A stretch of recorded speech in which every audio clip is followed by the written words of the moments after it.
#1 Iron Age Booty Daddy.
Ladies and gentlemen, welcome back to Iron Age Nights.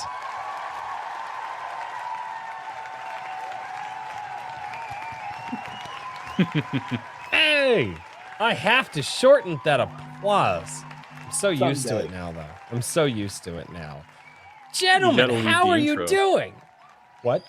I was just saying, you got to leave the intro applause extra long. It's part of the brand now. It is, yeah, it is. 'Tis is, as my buddy used to say. 'Tis is, and I'm like, no, Kenny, I'm just that's gonna not. pretend like it was for me. Oh no, it is. That's the whole point. Hold on. Yes, little one.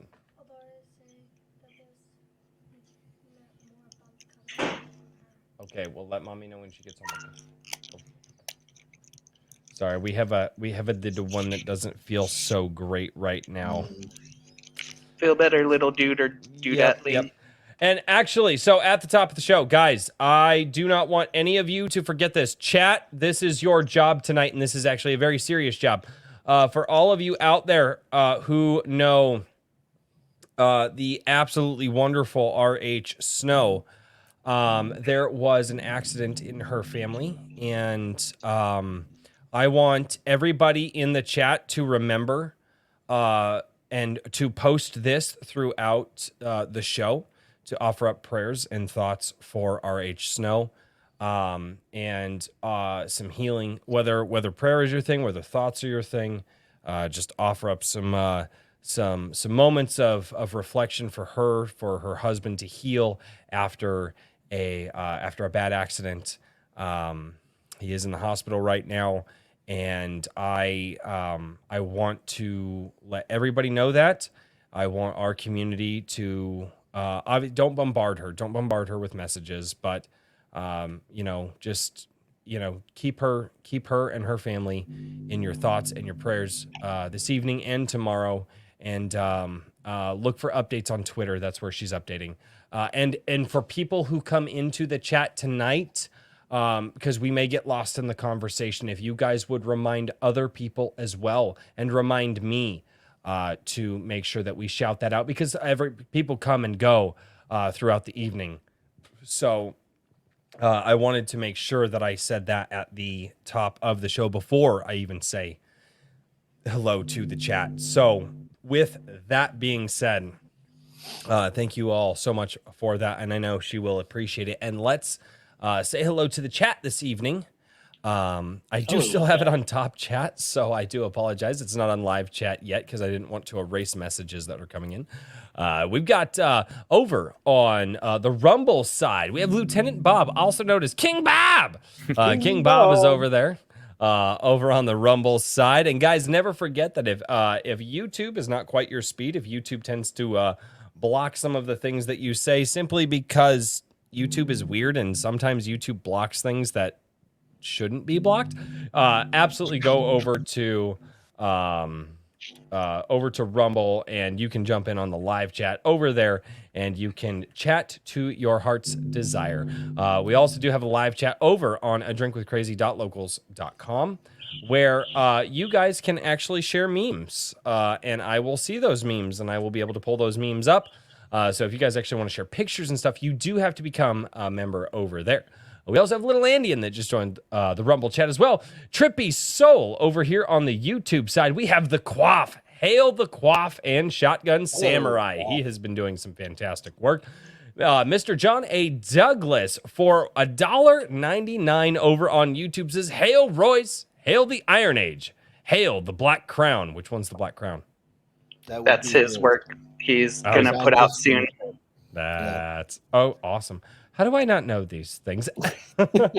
Evely Music is down there as well. Dencage, hello. We've got Swift Sword Rush. We've got Oxen W. Skunk's Workshop, hello. How are you? Guilty Gearhead. Herman P. Hunter. We have Hojo down in the chat. Brian McCoppin. James Craig, hello. How are you doing? Jose Hernandez spreading that horrible thing that Kikomon started. Kikomon starting a cult. I don't know what's happening with that. It's strange. Isopropyl 24. He's just here for the music. Well, hey, dude, at least you were here. Stay Based is down there as well. Stay Based, what's going on? I haven't seen you in a while, man. It's absolutely fantastic. Also, Brian McCoffin just gifted 5 A Drink with Crazy memberships. Thank you so much, Brian. Nice. For that. I appreciate it. Thank you. Go. Good Lord. TSBOL is down in the chat as well. We have the Illithid. What is going on? Oh, good God. It just jumped. The chat, shut up for a minute so I can catch up. Okay, chat, just for a minute. Chris M, hello. How are you? We've got, oh God. Wait. Nope. Because it's telling me who was gifted the A Drink with Crazy membership. Anthony Rondinelli, Samwise is down there as well. Hello. How is everybody doing on this fantastic Friday evening? I hope all of you are doing absolutely awesome. I hope you all had a fantastic week. Kikomon for $2 says, show me, show you. Kikomon is Michael Queenie. Question, what the What's a queenie? I don't know. How many drinks have you had, Kikomon? I don't know. Kikomon might already be hitting it hard. Kikomon, I'm so confused. Yeah, I can't even think of what that should be. I don't know. I don't. Even Trippy Soul's going, what the fuck? All right. Oh, good Lord. And so, guys, I think I have finally figured out how to do the super chat thing. Up until we get to our fantastic guest this evening, I will read super chats in between, asking my co-hosts how their weeks have been and getting to our guest. Once I turn it over to our guest, though, we're going to pause reading super chats for quite a while, unless they are relevant to the conversation, possibly, if I see them.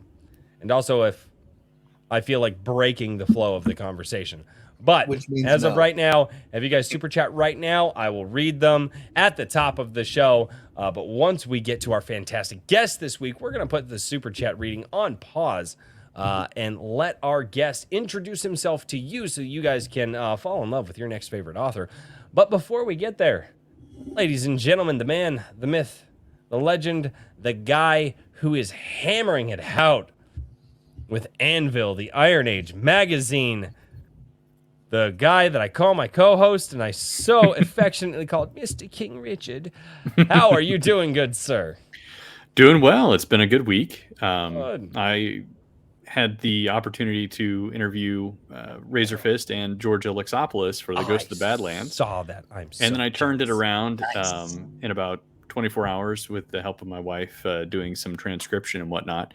And for the most part, it was a good content-wise. It was a great interview with them. But the audio quality, I like, at one point in time, I was trying to find a filter to get rid of some of the background noise.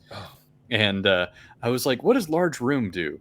And Oh, I thought no. it would like eliminate the noise. No, it made it super echoey. Right? No, And that's so a reverb setting. it does the exact opposite of what I Mhm. thought it would do. Mhm. And I was like, "This is awful," and I got rid of it.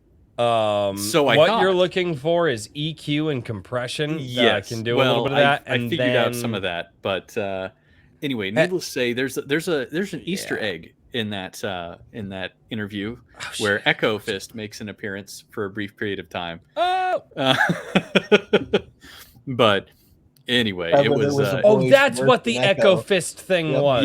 yeah, it's pretty funny. So anyway, if you haven't checked it out, you should check it out for It the is funny. content because it's a good interview. But If you, If you want a ever good need laugh, that's help also with there, too. any of that, literally just message me and just I- screenshot the software, like the options that you have, and I can kind of guide you through it.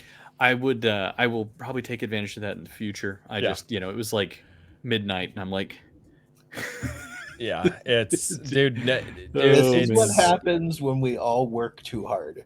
yes, Uh, precisely. The 1 day turnaround is pretty impressive. Yeah, Yeah. I was like, I knew I wanted to get it out by Thursday and I was like, oh boy.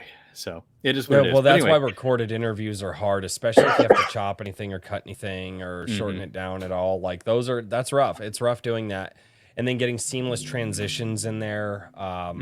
Those are also. anyway, I- regardless, so that was good. And then Anvil is still cruising right along. On Monday, we're going to start accepting submissions for the 5 second issue. 100 backers, guys. 5. No. Not yet. Not yet. 435. We're Damn aiming. it, I wanted it to be 5. Somebody said 5. There was 500. I got 500 subscribers on YouTube, which is pretty cool. Oh, hey, yeah. That's So That one. there we go. That's probably where you sell the 500. But is but where yeah, I we're sell sitting the at 500. 435, which is fantastic. And yeah. Yeah, So noise it's been a good gates week. can also help, but if you screw up a noise gate, sorry, the chat's just like, sorry. Chat The advice chat- time. Yeah, it's chat's invite. No, sorry, Richard, I apologize. Oh, that's all. I was gonna say I'm that's pretty much been my week. So Good deal. I'll pass the mic to Mr. Riley over there. Yeah, Mr. Daniel P. Riley, good sir. How has your week been? It's had its ups and downs, but I know those weeks. I know got a those full weeks. night's sleep, so I'm feeling better. Attaboy. I've been putting some work in on one of my Legacy Hero short stories, so that should be almost finished. The super secret projects are all starting to come in all at once, so next week I should have some cool announcements. But yeah, otherwise we're just rolling along. I'm getting everything ready for a kind of a swag bag set crowdfund sort of thing for GSI 2 paperbacks. So, Richard, how long is Anvil still live for? The campaign closes on Monday, but I'm Yeah, going to have it yeah. on in demand for another, probably another 2 weeks, just because of the way that Indiegogo handles funding. If I want to go to a printer and get the process started, then I got to have the cash, and then there's like this delay. So we're going to have to roll it into in demand, but it'll be open for at least a little bit longer after that. All right. So. I am texting my wife because we still haven't backed it because, well, my money goes into my 4 children like I and said, now chickens. I'll get you a copy No, regardless. it's not so. about I know, that. I know. I want to support And I'll you. always sell one to you directly. I'm always up for direct sales. So. Okay, you could have told me that. you guys have to meet behind the Cracker Barrel, and Richard's No, gonna have to no, open his trench no, coat and go, No, Hey, you want a no, magazine? no, I am not doing that. The memes have already been terrible the last 2 weeks. We're not doing it. Make it so, Chat. It would be a Popeyes, not a Cracker Barrel. Not a Cracker Well, Barrel. Richard always. Not I'm not- I don't think I'm Popeyes. brave not enough to go that behind low a- class. Well, I was gonna say, I'm not brave enough to go behind the Popeyes. Oh my God, here, that's no. That's where the Good fun's at. Lord. Oh, Yeah, I mean, Cracker Barrel. Don't get me wrong, I like Popeyes, but oh, I don't even like. Oh fuck. If you're I gonna think I do killed back the host alley already. deals, you have to do them with at least a little bit of decorum. Hence, Oh, the Cracker God. Barrel. Yeah, Cracker Barrel is a classy establishment for Oh God, what Okay, is it? fair Yeah, enough, fair that's enough. that's where the And you can rednecks stop go. at the gift shop on your way out. exactly. Oh Yeah, man. here in China it would be a Deco's. You meet behind the That Deco's. is.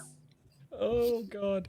That's right. And that is actually a decent segue. Oh, by the way, I will say hello to everybody over in the Rumble. We got Chaozu over in Rumble. We got little Andy and John A. Douglas jumped over there for the minute. So thank you guys all for going over to Rumble. Rumble has been doing extremely well lately. And in fact, It's because Rumble is the place to be. the viewership on the Rumble lives, not videos. YouTube still has like my daily video uploads that I'm doing. YouTube still has the viewership there. But the Rumble live streams are absolutely beating the YouTube live streams right now, which is fantastic. So thank you to everybody over on Rumble.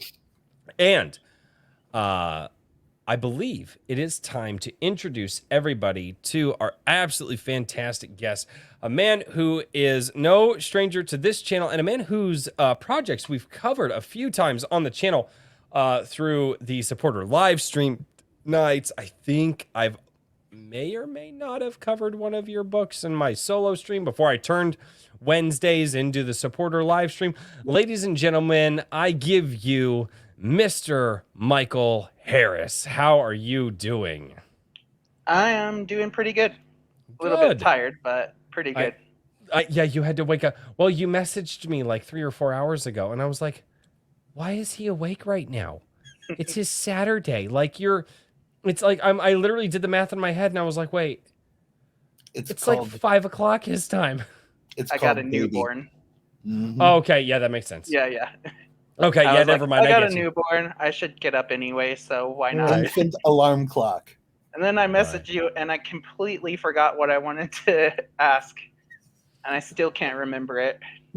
Well, welcome to my life. Also a byproduct of being a parent. Yes, Pretty much. it's really great when you have 4 kids and you have to yell at one of them, and you just cycle through all of the names until you get to the right one. Dude, Mhm. I'm one of 6 kids. I know that. Oh, you know, I'm one of 5. yeah. Yeah. It was First just my like, mom would be like, boys. no. And then you're always like, it's always the second time around they find your name. yeah, I know. My mom would be like, Gabe, I'm not even a girl, Mom. And she, you know who I'm yelling at. I'm like, I know who you're yelling at, but like, can you get my name right? Mhm. You totally Usually get when it. the yelling started, I disappeared. Because Oh, I'm man. the middle child, so I had like 2 older brothers who were really obstinate, and they would always fight with the parents whenever they got in trouble. And I was like, oh, that's dumb. And I just watched them, and whenever my parents got angry, I was like, oh, they'll calm down in like 20 minutes, so I'll just take a walk. Worked pretty well.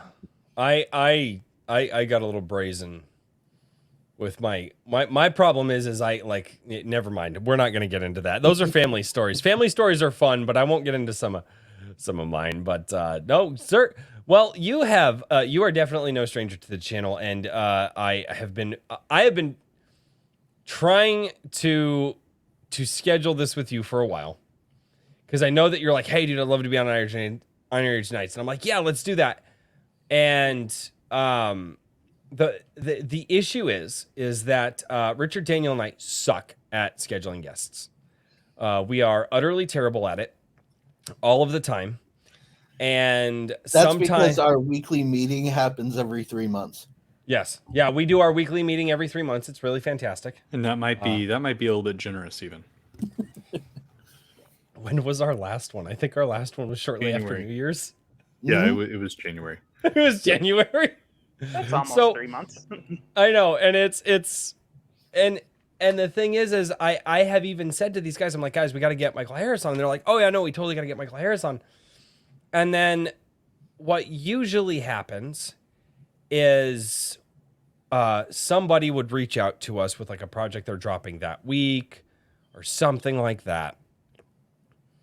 And we would go, and the conversation goes thusly. Hey, would you like to have this person on? Yeah, sure, schedule them. Sweet. And we just completely blank on everything. And I do apologize for making you wait this long.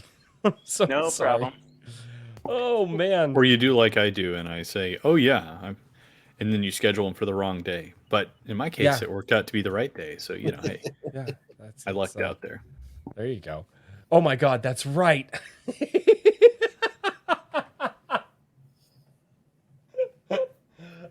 Yeah, so that actually happened. That was last week, right? No. Yeah, I don't remember. Okay. Anyway, guys, we're here. I do very Michael, little Stream, Richard, scheduling.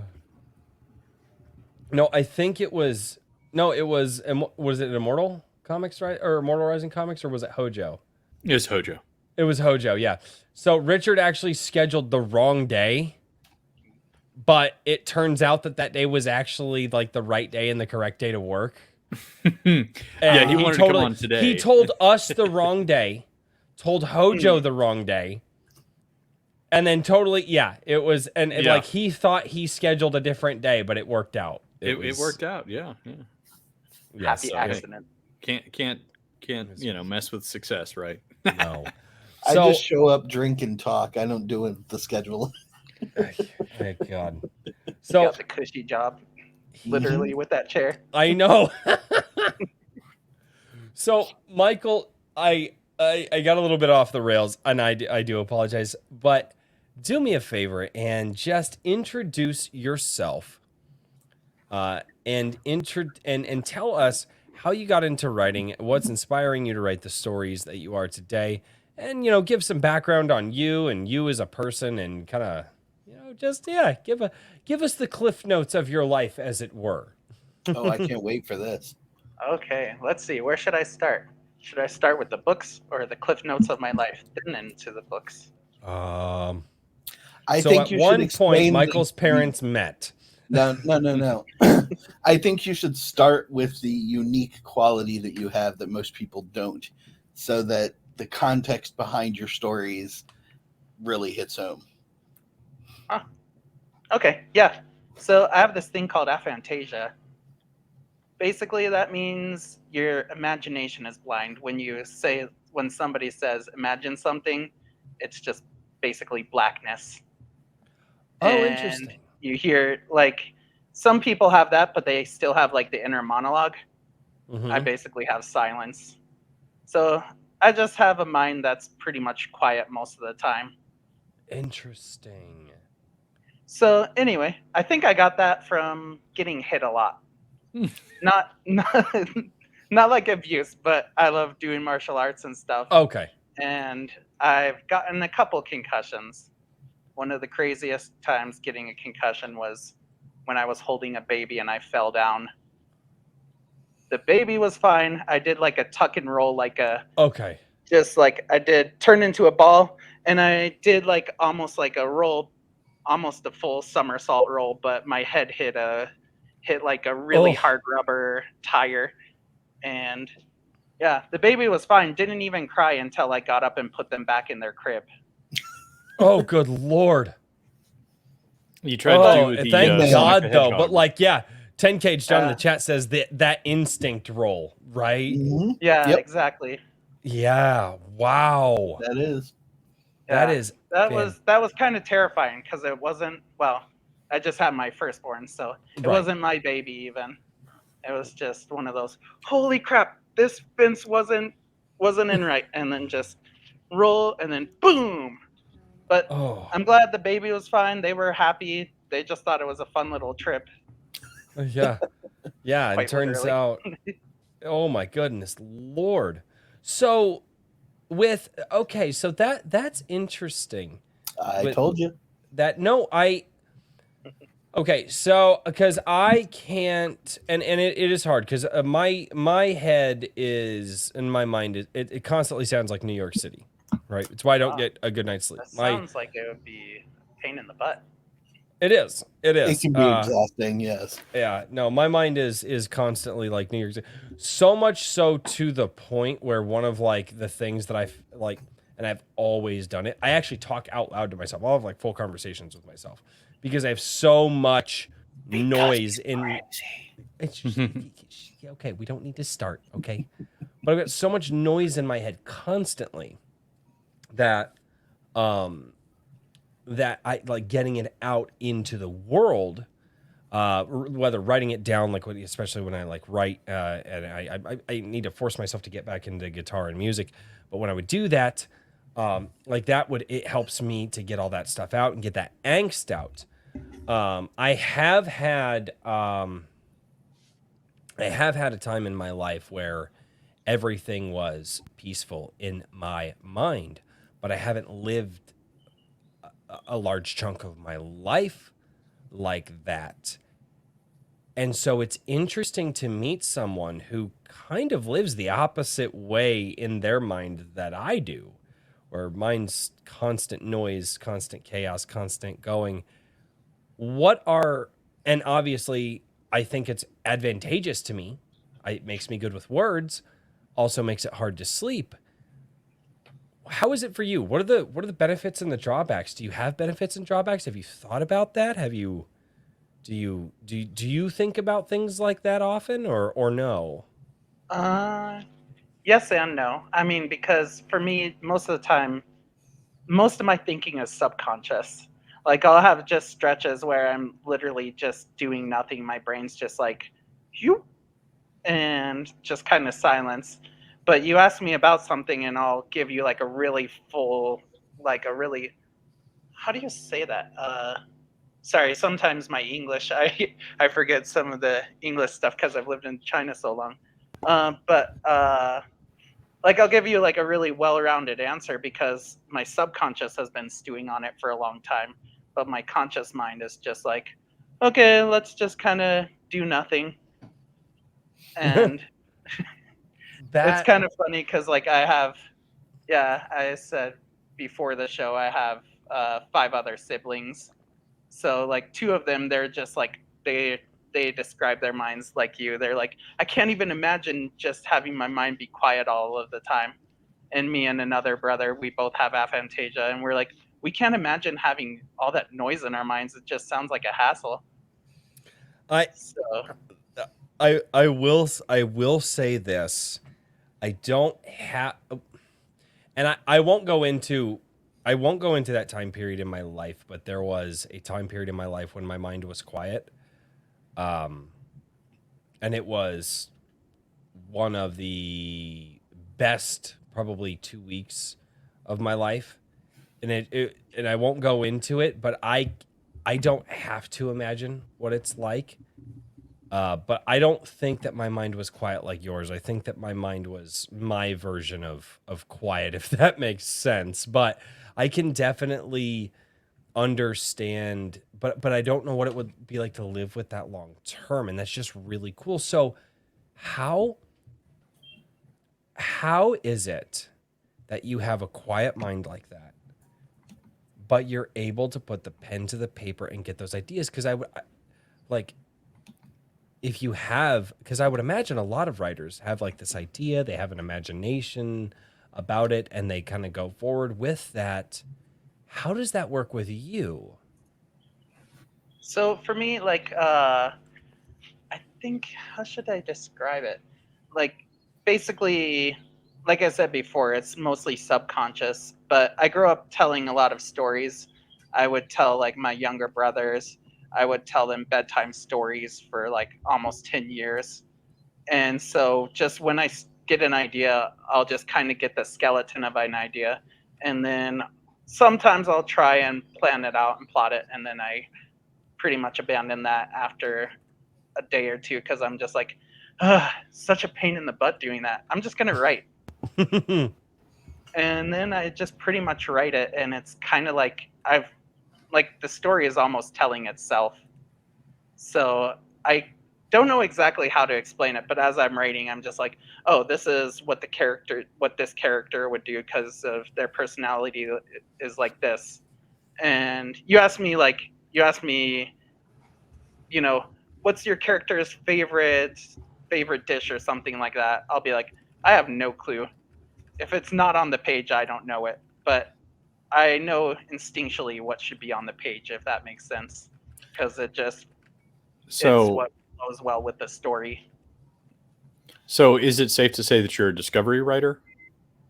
I'm not sure what that is, but well, it's kind of like it's a nicer way of saying pantser, as in you don't necessarily do a lot of outlining. Yeah, pretty much. Yeah. Okay. Michael and I did an interview a long time ago, actually, for his Echoes of Memory. I did a review video of that, and him and I sat down and talked. And after that, actually a couple of days after that, I came to the conclusion that the best way to describe the way he writes is stream of consciousness. Yeah, basically, you sit down and just run through everything that's happening point to point to point to point to point in the scenes that you're working on at the time. You don't worry about what's coming next. You don't worry about what you did before. It's just what's happening right now as you're writing it out on the page. That's better than I could say it.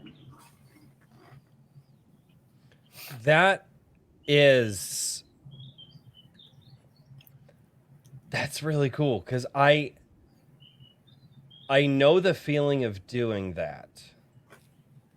But again, outside of that one time period in my life, I can't do that all because I'm so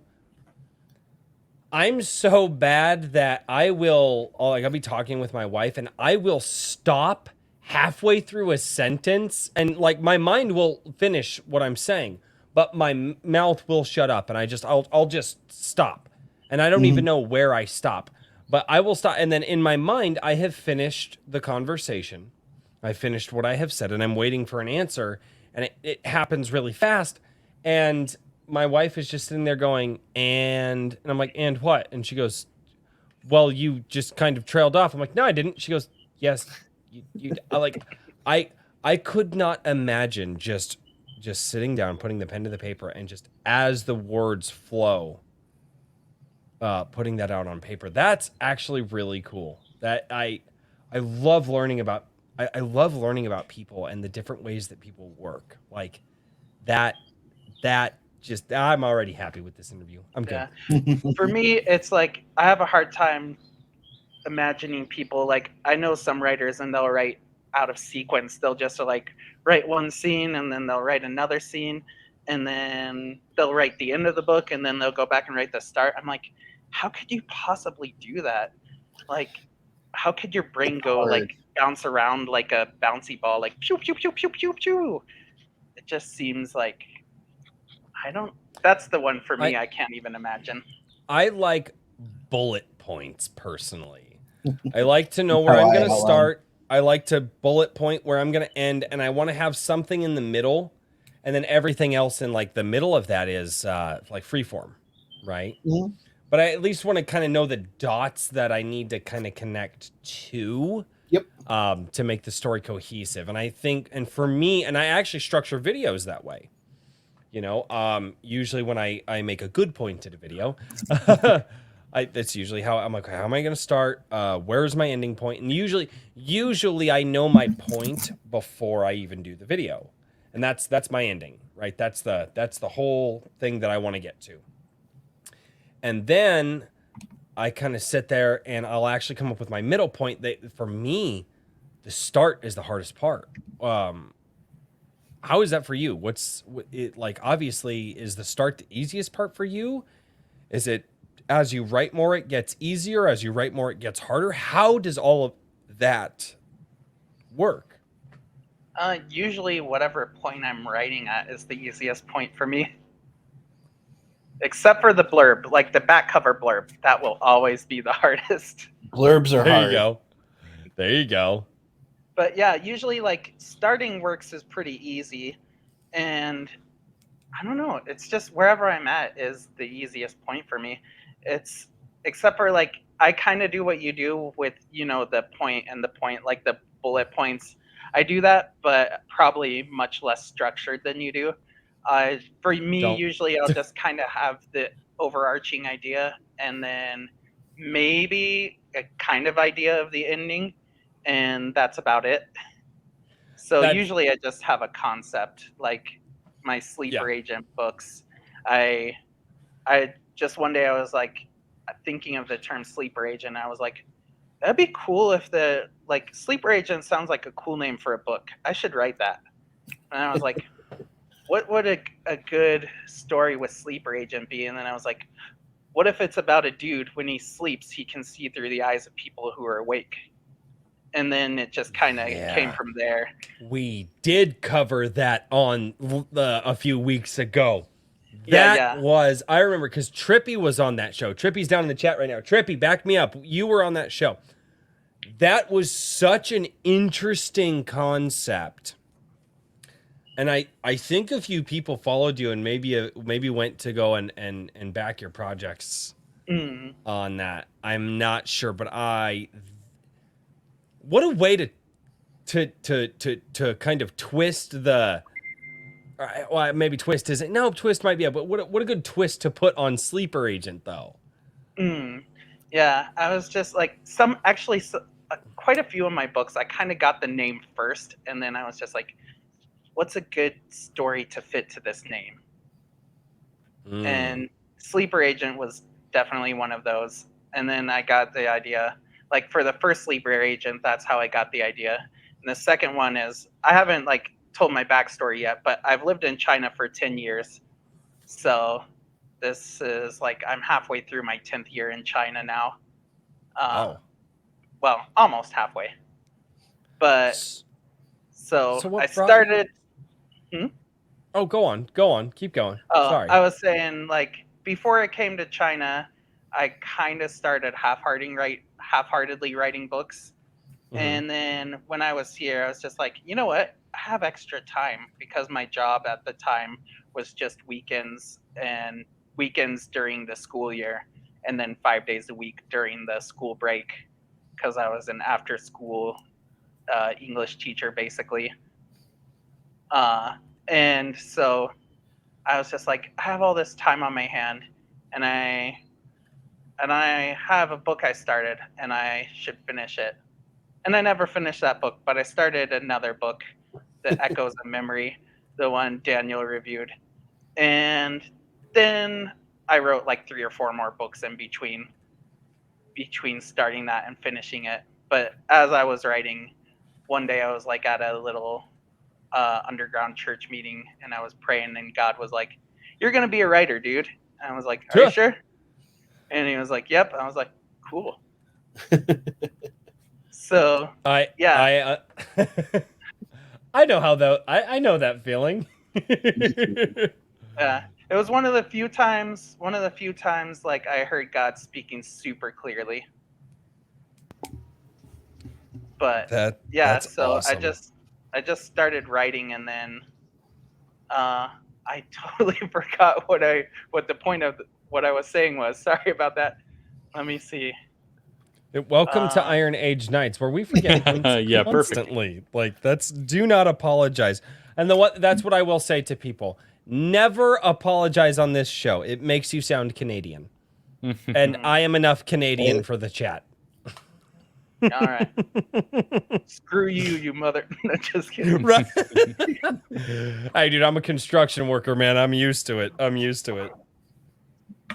Yeah. Anyway, what I was saying with that is I started writing, and then I remember what I was gonna say. Yeah. I started writing Echoes of Memory, then I started writing a couple books in between. And the Sleeper Agent was the first one I finished.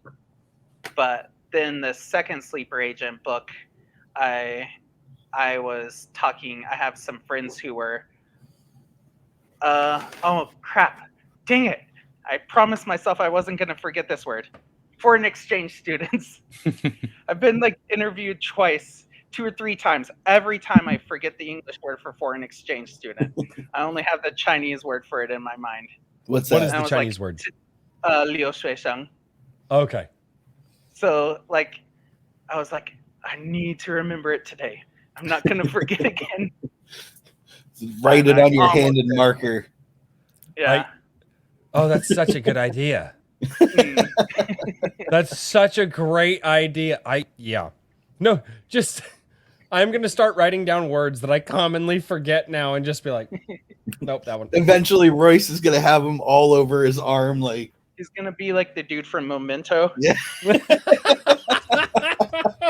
Exactly. Anyway, with that, I had some friends who were foreign exchange students from Kazakhstan. So the second sleeper agent book, I had read about this weird sickness that in this tiny city in Kazakhstan, people were falling asleep for like just falling into comas randomly for months at a time. And suddenly somebody would be doing something, then they would fall asleep and people were freaking out. So I was reading about that, and then I have some friends who are Kazakh exchange students, and they were telling me a bunch of secret Soviet missions that had happened in Kazakhstan. So I was able to tie that into the second book because I was like, dude, that's too cool to pass up. That's really cool. Really quickly, these ones I do have to read because they disappear because StreamYard won't let me save them. But the Ultimate Kahuna says, I'm back, mother pluckers. Hail the Iron Age. What's up, Kahuna? Thank you so much. Yeah, he's a member for 1 month over on the YouTube channel.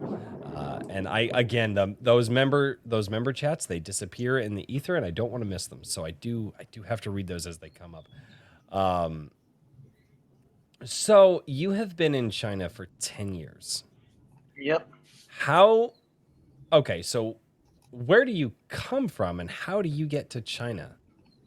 So I come from Colorado. So I know you're a shout Colorado out. guy too. Yeah. I'm wearing my special Colorado shirt today. Yeah. Shout out Yep. to the homies. Not a fan of how it's being turned into California, but yeah, that's why I left actually. Yeah, sadly, Yeah. that's why I left. Yeah, it's been sad watching it from here in China. Oof, But yep. anyway, yeah, I grew up in Colorado. Like, I call myself a Colorado boy. I wasn't born there, but I spent the most of my life there. Right. So yeah, I was there for 15, 16 years, something like that. My family's still there. But when I was younger, I was always in love with Asia, and I was like, I'm gonna go to Japan or China, one of those places. And then one Thanksgiving, my parents, they were going on a hike and they met some Chinese foreign exchange students, and they didn't know it was a holiday, and they were like, where is everybody? And so they just invited them to our Thanksgiving dinner. So we just had some random foreign exchange students who were just traveling through, like on a road trip, and they dropped by for our Thanksgiving dinner. That's cool. Yeah, it was pretty fun. And I started chatting with them, and they were like, oh, you should just come to China. And they kind of gave me some details, and I was like, you know what? I've been wanting to go to Asia for a long time, so why keep putting it off? I'm just gonna save up money and go. So I saved up money for a year, and then was like, I'm gonna spend 3 months in China, see how it is, see if I want to stay or not. And then yeah, I came, and I think 2 months in or something, basically just got offered a job to teach at an English school here. And after some prayer, I was like, okay, yeah, this is what I should be doing. God was like, you keep doing this until I tell you to go. And the last time he told me that, I did the thing for 14 years. So I'll be in China for at least 4 more years, going by the old school. That's super cool, man. Yeah. So right now I'm living up in Qinghai, China, which is on the Tibetan plateau. So that's why I'm the Yeti King. Okay. I was wondering. Yeah. Well, I also have I actually have a friend. He would take he's an American dude. He grew up in this area basically, and he would take National Geographic to Everest Base Camp and all that. And so he would always joke about me being a CIA asset who's invested with Yetis. Right on. So I was like, I should totally have that in my name today. Yeah, so let's talk a little bit about the books, man. We've heard about Sleeper Agent, but your newest one is In the Name of Magic, and before that was Terminal, right? Yeah. Which one should I talk about first? Name of Magic or Terminal? I'll just do Terminal because, yeah. So like, Terminal is my newest actually published book, because Name of Magic is on pre-sale. But that one, it was a couple of years ago now. But one day I was just kind of thinking, I was like, what would be an interesting superpower story? And then I just kind of got the idea, like, what if superpowers killed you? I was like, that's pretty dark. I should do that. Yeah, it's a unique idea. I mean, it's not unrealistic either if you think about the concept of special abilities. And a lot of comic book nerds go through that phase of, well, how come the Human Torch doesn't die? He sets his whole body on fire, like wouldn't his organs rupture, or this, that, or the other thing. So it's always in the back of every comic nerd's mind that there should be a drawback of some kind. And what makes it fantastical is that most of the time there isn't. But when it is, it hits really well. So when you were talking about doing this, you develop superpowers, and it's almost like you develop superpowers, but also cancer, basically. Yeah. It fundamentally changes your body to the point where it can't sustain itself. Yeah, basically the powers, like, your body can't feed the powers, so they feed off of you. That's kind of the idea in my story. It was like really wild. Yeah, that was definitely an interesting one to write. Like, some things, like, it was kind of hard to write at points, because you're writing about like a teen who's dying, and like some parts of the story ended up eerily prophetic in my life. So thankfully not having my teen kid die, because I don't have one of those. Oh God. You came in at the wrong point. I was listening to at least most of that conversation. I was getting updates on the kiddo. So. Yeah. Okay. Yeah. Hope they're doing better. It's been weird the last few days, but that's a sidebar for later. So. But yeah, with that story, basically talking about books, right? I know. I was listening to the conversation. Were you though? Yes, kind of. Go on, Michael. Halfway, little bit. Why do you have to turn our guests against me? The chat's already against me. Now you got to turn the guests against me. I see. Because I'm part of the chat most of the time. Oh yeah, that's true. Why do we keep having chat members as guests? Because you like punishment or judgment. Glutton for punishment. I like to believe it's because the chat is awesome. Yeah, that too. Yeah, that's probably better than my answer. The chat's not awesome. Don't tell the chat that they're not. You guys are awesome. Don't listen to him, chat. You're not. Sorry, guys, you suck. No. Oh, good Lord. No, sorry, and I was actually listening to a fair amount of that. But yeah, keep going. I apologize for interrupting the fantastic conversation. No problem. Yeah, so basically the idea behind that story, I just got the idea of like, what if you got superpowers, but your body couldn't handle them, and it basically made you terminal, like it was a terminal disease. And like, first thing that popped into my mind was just like the line, the day I got my superpowers, or when I told my parents I got my superpowers was the hardest day of my life, something like that. And then the story just kind of developed from there. And then this was a little bit harder to write. Like, I wrote almost 30,000 words.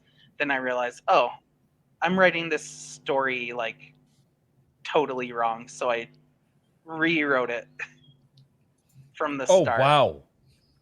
Jeez. Yeah, been there, Really? done that.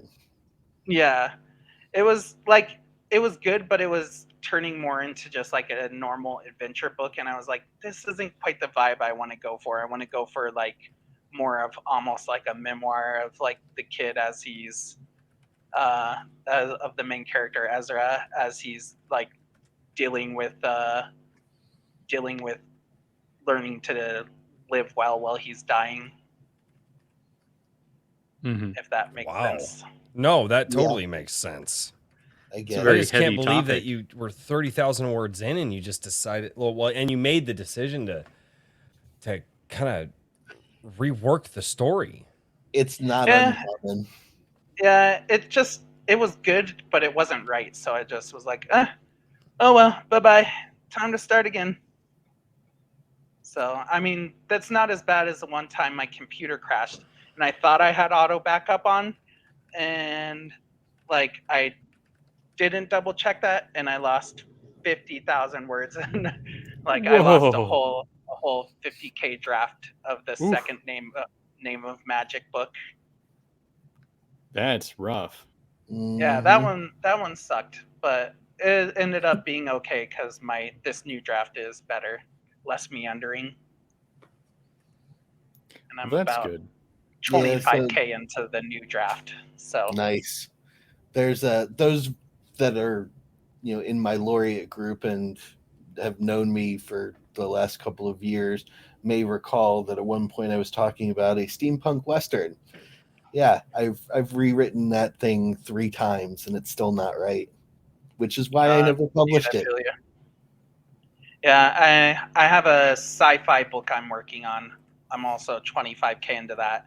I started writing it like 3 different times and it just wasn't right. And Mhm. then I realized, oh, this one has to be first person. Then it started going well. I have cover art, I have advertisement art. I just don't have the draft I want. Is what it Yeah. is. It's not uncommon for authors to get that far and then go, nope, it's not working. Yeah. Thankfully for me, that's only happened one time. Well, no, 2 times because the sci-fi one. I've done that with songs actually. Mhm.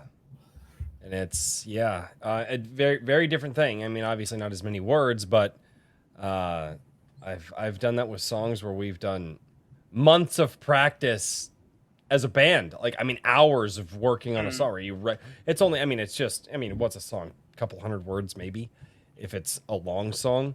And yeah, but it's not just the words for music; it's the words it's and the melody, music, the music, the rhythm. I mean, it's a lot. And then you practice it and put a month's worth of practice in with a band, and it just doesn't work the way you want it to.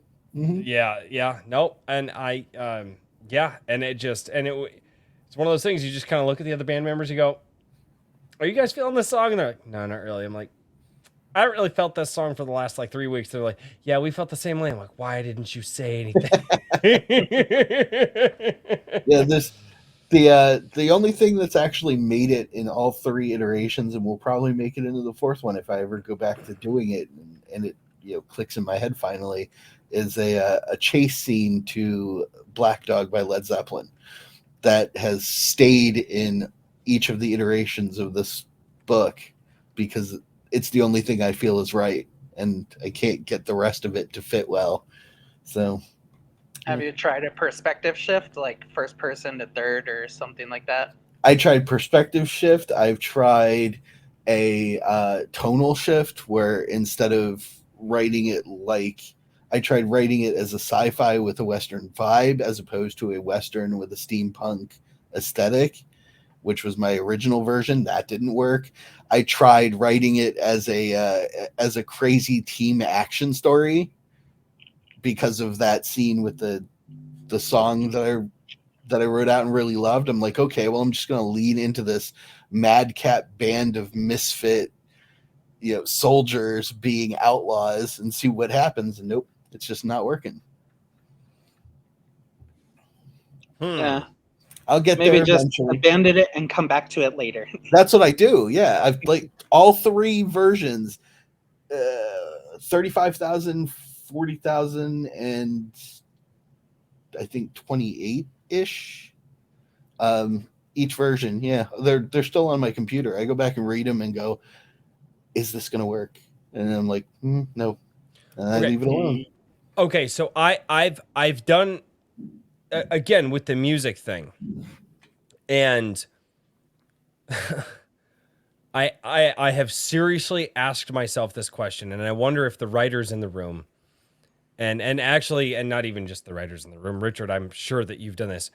Have you ever gotten into a project and you've been writing something or working on something, and no matter how many times you try it, you just sit down and you think, okay, I don't have the proper knowledge or life experience to properly conceptualize this thing the way that I want to. Because I have had that before where I'm just like, I, as me here, when I started this thing, didn't have it. I didn't have it my second try. I didn't have it my third try. Whatever this story needs that I want to tell, I don't have. Is that a thing? Do you guys run into that? Oh yeah. I have that with one project I'm planning. I know like it requires a butt ton of world building, and I'm not quite at that point yet. I'm like, I need to develop other stories more so I can get to the point where I can get the world building really easily. Because, with me being like the more stream of consciousness writer, this one I actually have to like plan out like a literal crap ton of stuff for the magic system. So you have reference points. Yeah. Oh, basically, wow. this idea is, I'm not going to go too much into it because I don't want anybody to steal it. But basically, the idea is different foods give you different magical abilities. Neat. And so, like chefs are literal wizards. And that's awesome. Funny. Magic gourmand, love it. I'm down. As long as you make one of your characters a parody off of Gordon Ramsay. Well, this one's going to be a little bit darker. It'll be a little more like the Mistborn trilogy by Brandon Sanderson, kind of that vibe. So, I've heard of Brandon Sanderson, but I don't know those books. I've basically read Mistborn. Like in the story I'm planning, the general idea is like there's this tiny little nation and they're like super oppressed. If you what's it called when you do like the illegal hunting? It's poaching. Yeah. Yes. If you're like poaching, you can get penalized by death and whatnot, and everybody is just basically slaving away on farms, but they can't eat anything like any of that. Otherwise, they can get like punished by death. Then you find out later there's like this crazy nation like taking over all the other nations, and the dude was like the king was just trying to protect them and store up to fight them. Wow. Gotcha. Right on. Yeah, I was gonna say the Mistborn series and that it's I wouldn't necessarily call it like dark fantasy necessarily, but it's definitely a darker world, in general. Yeah, it's pretty grim. Sorry to interject here really quickly, but Chaozu over in the Rumble side said that he just bought Sleeper Agent. No. Nice. So, he says he'll be right back, but I definitely wanted to let the author know that you might have gotten a fan tonight. So that's right. Yeah. I win, right? No, absolutely. That's the goal, man. Anytime that I can get an author or to get the chat to send money to the authors, I will. Hey, chat, give me more money. Yeah, do that thing, chat. Yeah, do that thing. To answer Royce's question, though, research is a big part of fiction writing, and it's half experience and half just learning. Like, for as short as G Sedai is, the reason the combat scenes are as fluid and descriptive as they are is not because I watched a bunch of anime. It's because I actually spent hours watching Bushido competitions Yeah. and martial arts weapons demonstrations in order to accurately understand how these things move and how the people move with them. Yeah. Because That's like, absolutely. and I was a martial artist way back in the day, but that was 20 some years ago, so it's in my mind, but it's Don't all speak rusty. in decades, good sir. I hate it when people speak in decades. I'm old. I fully admit it. It's fine. But so I did this kind of the same thing with that steampunk western. I was trying to not just watch old cowboy movies, which are awesome, but watch gun competitions, quick draw competitions, and really understand the mechanics of what a shootout would look like. What?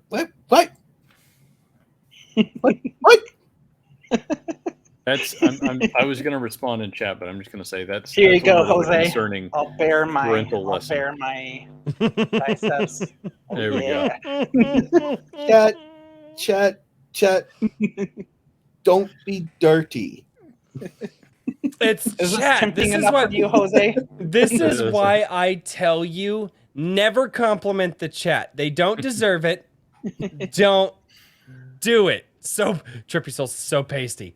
Yeah. Well, if you go with if you go with Asian concepts of modesty, I guess maybe if you you show your ankle, it would be considered. No, we're not doing feet on this stream. I will kill the fucking stream if I see a foot. I swear to everything that is holy. Michael gets what I'm I talking see about. feet I'm on my barefoot right stream. now The too, stream goes dark. What happened to Iron Age Nights? Well, Royce blew up his computer. Why? He had to cleanse it. It's just that Ron Swanson meme, Royce throwing his computer into the dumpster. Like, nope, never again. We're done. It's over. It's done. The thing Drinking though Crazy with was the good while it Asian lasted. not modesty, but a lot of them are jealous of my skin because it's the opposite of America. They all want to be light skinned, and so people they're like, "Oh, I'm so jealous. You're so pasty." And I'm like, in America we all want to be dark. But it finally works in my favor being so Irish. Yes. Right? There you go. And they like to eat potatoes where I'm from in China, so oh, that's funny. they have really good potato dishes. Interesting. I was going to ask just to kind of bring it around to the Name of Magic, which is it's still in pre-order, correct? It's not out. Okay. So that, am I correct in understanding based on what I read of it? It's set in, kind of a mythical Chinese society. So, obviously you drew from some of your experiences while you were living there. What made you decide to go that route and kind of, it seems like you're sort of shifting gears from some of your previous books with this one, just based on the title. So that one because I've lived here and where I live in China right now, I'm in Yunnan province where my wife is from. I came down here to be with her, have the baby, but we live up in Qinghai province, which it's funny because even most people in China don't even know about Qinghai. I've been outside of Qinghai and I talk to them and they're like, where do you live in China? I'm like, Qinghai. And they're like, oh, Qingdao. That's such a beautiful place. I'm like, no, there's a place called Qinghai. Have you heard of it? And they're like, no, what's that? I'm like, it's the third biggest province in the whole country. Oh, God. But it's basically the Montana of China. There's I was going to say, way I'm assuming more sheep and yaks than there are people.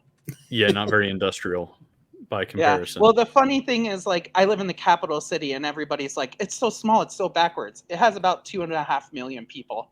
Mm-hmm. So they're like, "It's so backwards, it's so small," but it's a city of 2 million people. Yeah. Well, yeah. That just goes to show. I mean, the difference in size and just the amount of people in China versus the amount of people in, you know, Mhm. well, and a lot of people, they think of, you know, states broken down, but I mean, we, you know, 300, you know, 350, almost 400 million people in the US. Yeah. It's still pretty sizable. So if you think of, you know, Yeah. Montana having multiple million people, like, it's kind of the same thing, but we just break it down state by state, Yeah. you know. So yeah. Anyway, with that, like since I live close to like where I lived in my city for most of the time in my city, I was right sandwiched between like the Muslim and the Tibetan quarters of the city. Mhm. And so like I have a bunch of Tibetan friends, like a lot of like Hui minority friends. They're like a Muslim minority in China. A lot of Mongol friends. And so I just was like, oh, I want to do a story that's set in a culture similar to like the Chinese and Tibetan culture. Mhm. And then I was thinking it would be cool if there was like a story where there's magic, but it's literally coming from one person. And that's where I got the idea for the name of magic. So basically in the story, there's this girl, Jiaoling, and she's like she's one of 5 kids in the story, and she's basically just trying to pay off her dad's debt because he's in prison because he got screwed in a business deal. Mhm. And so like I think you read it on the supporter live stream. Well, I know you did. But like she in the first chapter, she gets her hand chopped off because she was like pointing out a corrupt official was cheating on some game. And so basically like she's doing that, and she made her own prosthetic hand, like her own geared hand, with the help of her brother. And so basically in that story, she ends up stopping a thief, and one of the professors at the Academy of Magic, like the Royal Academy of Magic, he sees her, and it goes into the backstory later. But basically he was impressed, and he was like, you know what, that was pretty awesome. I saw your metal hand, and it's super impressive. So he was just like, I'm gonna be your patron, and I'm gonna pay for you to go to this academy. And when she's there, she ends up finding the histories of the heavenly mages, who are like these mages with super magical powers, but they disappeared 2,000 years ago. Just like one day they were there, one day they, like, all of them across the world disappeared. And basically she has to find out why they disappeared, and she like starts hearing the voice of their most powerful mage in her head. Interesting. That sounds interesting. And Yeah. it gets her caught up in a conspiracy to unleash an ancient demonic evil, which is why they disappeared, was trying to destroy that demonic evil, and all sorts of fun stuff like that. I got a sneak peek at it. Cool. Oh, well, good for you. You literally get a sneak peek at everything. Parts of the business, Like, oh, man. the motherfucker's like, dude, I got a sneak peek of when the Constitution was written. How? How did you do this? Guanxi. You got good guanxi. I don't even know what that means, but yeah, sure. It's like everything. connections, you know? Perks of the business. Yeah. There you go. Yeah, Michael asked for help, and I was trying to help him format some stuff for the book, and I got to read through it while I was doing it. So I was like, oh, okay. I started just focusing on doing what he asked me to do, but I kept getting drawn to the words, and I was like, oh, okay. And then I ended up just reading it for a couple hours while I was doing it. All right. So yeah, sneak peek is real good. Yeah, I win. I dude, it's real good. Pre-order, seriously. Awesome. I'm glad to hear that. I'm always like super excited when people like my books because, you know, I'm a small time dude and I want to make it to be a big time dude. So I like And- Deco's Memory too, obviously, because I reviewed it. Yeah. All right. There But, he is. Yeah, Pre-order with that now. book, basically, I just kind of wanted to honor this culture and it's cool culture. So, and you know, I got some influence from Mongolia, some influence from Tibet, some influence from China, and yeah, a couple other minorities here in China. So, Great pacing, like As far as that's combat and drama, real smooth. interesting. As far as that's concerned, have you felt like, I mean, are there any concerns with what you're writing or anything like that with the government over there? I mean, you know, I they're haven't. portrayed as very Hmm. invasive on things, on especially on cultural issues. Have you had any concerns or anything that you've been worried runs afoul with like ancestor worship? I know that there's some various things that are fairly selective over there. Not really. I mean, yes and no, because like here in China, like I haven't sold any of my books on like Amazon CN, which is like the Chinese Mm-hmm. site, because you have to go through like the government. They like you have to go through government censors, and it's like a long process, and I just don't want to bother doing that. Yeah. So like here in China, what I'll do for people who want to read my books, I don't have the Chinese translation because my speaking is pretty decent, but my reading level still sucks because most of my Chinese I've learned just from like chatting with old guys in the park or Mhm. Conversational. skateboarding with the skaters. Yeah, conversational. So yeah, pretty much. I have good conversational Chinese, but my reading and writing sucks. My It's wife a could fairly help me, common but- thing. Yeah, but with that, so I haven't like sold it officially here in China. Like I've sold it unofficially. Like I'll just be like, "Hey, you WeChat me your email address, and you WeChat me some money, and I'll Mhm. send you the copy, like Yeah. the ebook." So that's kind of how I've made some sales here in China. The virtual version of Behind the Cracker Barrel. There you go. Yeah, pretty much. Behind the KFC. Oh, no, we're not KFC going is behind the big here in KFC China. either. No, no. Are they big in China? I knew that they were Yeah. big some places overseas. China is like it was basically the first Western chain allowed in China. Ah. So like basically it's one of the few Western fast food places that you'll find almost anywhere in China. Mhm. Like even in a city of only like 200,000, there'll be a KFC or two. Okay. So, that's funny. do they now? I actually want to ask this question because I've heard that depending on the country, they can actually serve different things.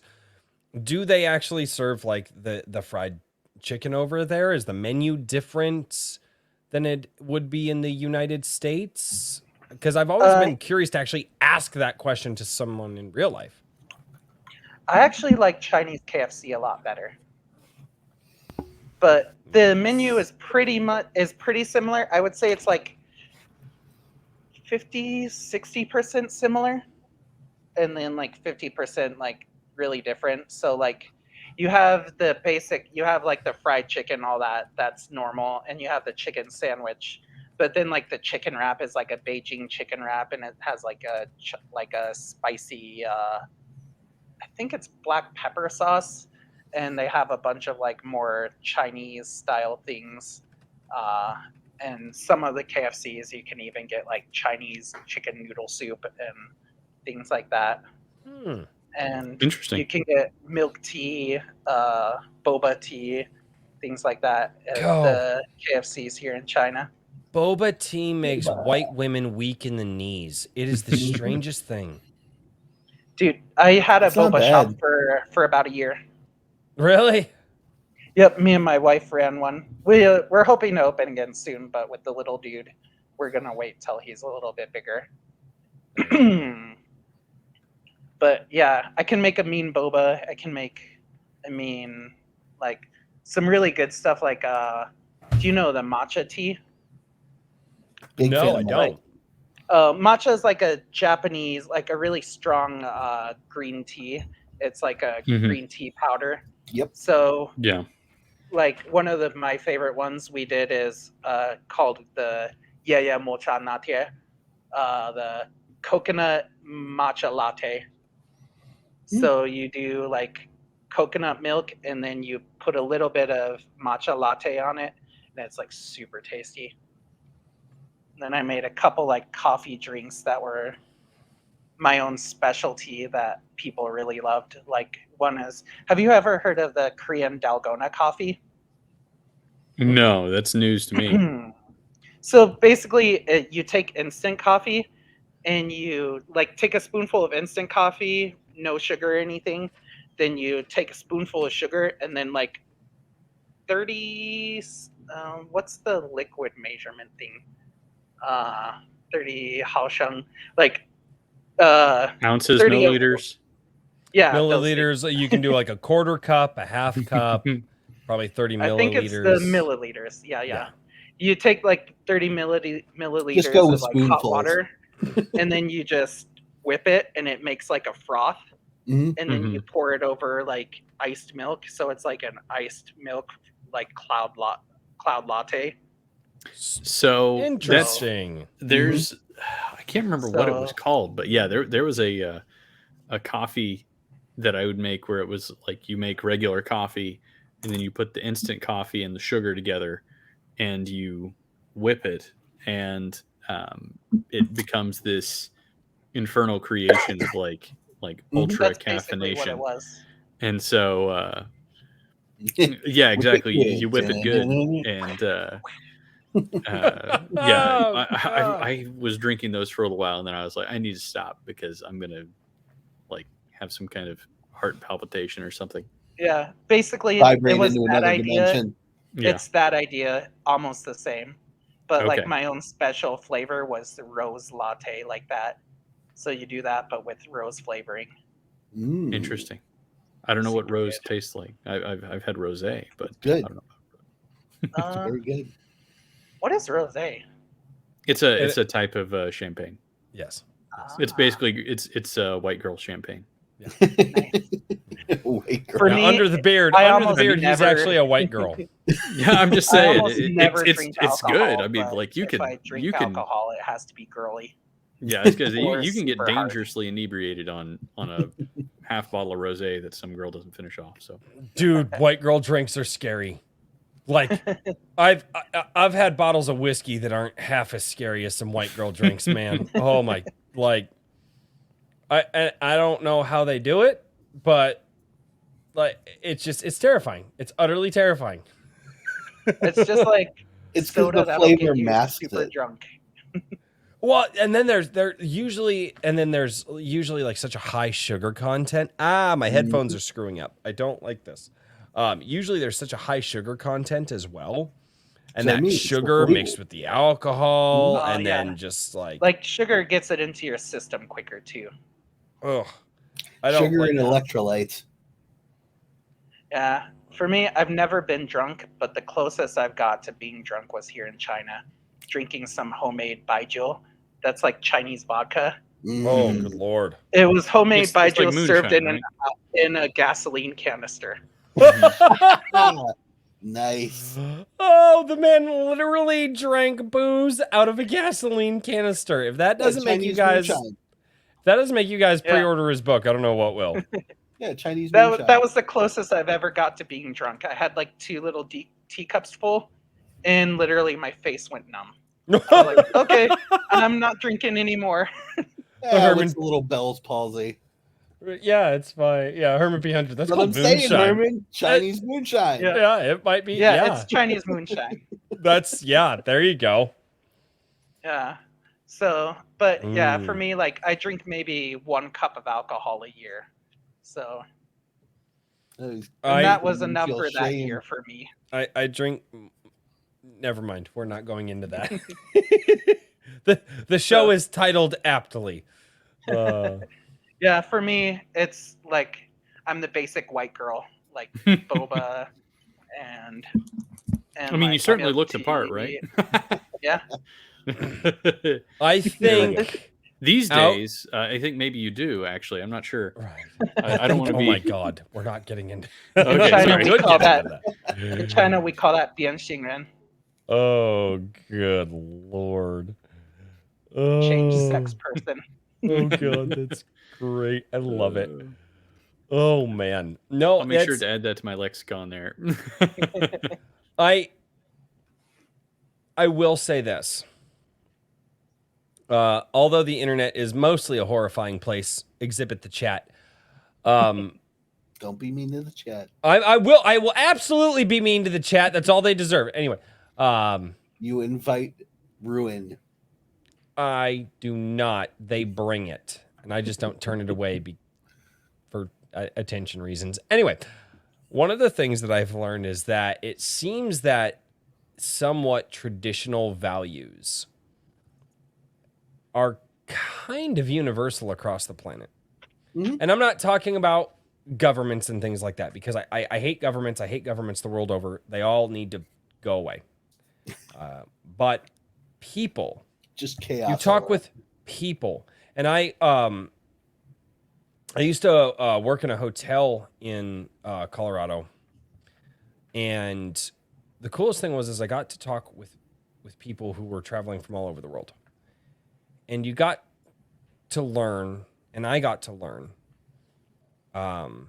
when I was younger, is that when you talk with, and even for like people from the Middle East, people from China, people from Japan, people from Europe, people from, Europe who moved to Japan, just all over, people from just different states, there are universal values that everybody seems to have. And I really like when I get to talk with somebody, especially who's in a different country, and they tell me, they're like, yeah, no, actually people here, they have this term for people who are, changing from one to the other, and it's called this. And I'm like, oh, so people in China, just regular everyday Chinese people, they view it the same way that I do. And I realize that we're not so culturally disconnected. Did you experience that, or have you experienced cultural disconnection and being treated like an outsider, or what has your experience been? Mostly good with that. I have sorry, I got something stuck in my throat. You're good. With that, like, I get way more culture shock when I go back to America than like when I came to China. So, but yeah, for the most part, people here are super friendly, especially like where I live and kind of here in the city I'm in right now, because there's so few foreigners here. So, like, the main thing you have to worry about is just people, they're like playing on their phone and then snap, just sneakily snapping pictures of you like you're a white celebrity. Mhm. Yeah, that one I hear all the time. I hear, white Warren, wow, Lawai, oh, white Warren. So That's- like, foreigner, wow, look at that foreigner, things like that. Well, you hear that all the time, but it's mostly super friendly. Like here in China, most everybody is really friendly, and they'll even if you can only say like one word in Chinese, they'll talk your ears off. You'll be like, ni hao, and you'll say like hello, and they're like, your Chinese is so good. How long have you been living in China? What's your job? How much do you make? Are you married? Do you want me to set you up with my cousin? Like, I can't tell you how many taxi drivers I've had before I got married and before I was dating. They were like, oh, where are you from? Oh, you're from America. Awesome. Are you single? Do you want me to set you up? I have a cousin, or like my cousin has a daughter. 4 sisters, Yeah. Take your pick, have one. So it's Dude, it's pretty funny though. Like I saw it's somebody true. like a What? foreigner here in China. He basically had a shirt. It was like, my salary is this much. I'm from this country. No, I'm not single. And it was just like his whole shirt was that in Chinese. That's funny. That's funny. So there's some things like when I go to America and I hear people like, or like I'm on Twitter and I hear people talking like, it's so rude asking people about your salary. I'm like, really? That's like the first thing they ask you as a foreigner here. They're like, oh, where you from? Oh, what's your salary? That's funny. So certain things like that, I have to remind myself when I'm talking to Americans again. I'm like, oh, that's like not normal to Americans. Yeah, I was always, at least in the professional setting, like with friends and stuff like that, I will, with personal friends and even family, I'll talk about salary and finances. But professionally with like other people, I don't. That's something, the one thing that I was always taught is you don't, at work, you don't talk about, religion, politics, and pay. Right. And that's just how I was raised. And it makes a lot of sense. And I've seen a lot of people get petty when it comes to pay. Well, you get paid this, well, we do the same job. It's like, shut up. But here's the thing. You didn't negotiate that pay. Yeah. You didn't. Here in China, that's like you talk about religion, politics, and pay. Well, not politics, but religion and pay. So like one of the things like where I'm from is there's a lot more minority Chinese there. Mhm. So one of the ways they'll ask you what you believe is they'll just say, oh, what minority are you? So I've had Oh. multiple times I'm like That's awesome. I've had people, at least like 5 or 6 people legit think I was Chinese. But I've had at least like 5 or 6 other people just be like, oh, what minority are you? And they're like, are you like the Muslim minority here in China? Are you like that? I'm like, oh, I'm a Christian. But yeah, it's kind of funny though, because I've because definitely been religion mistaken is for Chinese considered- on multiple occasions. Dang. Wow. Religions are a type in other Yeah. parts of the world. It's Well, like Yeah. here, like really there's common. a couple minorities that are basically almost exclusively Muslim, or like if you're Tibetan, you're Buddhist in China. If you're Hui or Salar, you're Muslim. So like a lot of them, especially like the Muslims, they'll just be like, "Oh, what minority are you? Are you a Muslim minority?" And or what minority are you? Are you Buddhist? And that's just kind of how they ask what you believe. Mhm. But those are mostly like the older, how do you say, like 50, 60-year-olds. They'll ask like that. The others are just like, so what do you believe? Mhm. Well, the older ones probably lived. I mean, religion was outlawed in China, was it not, for several decades?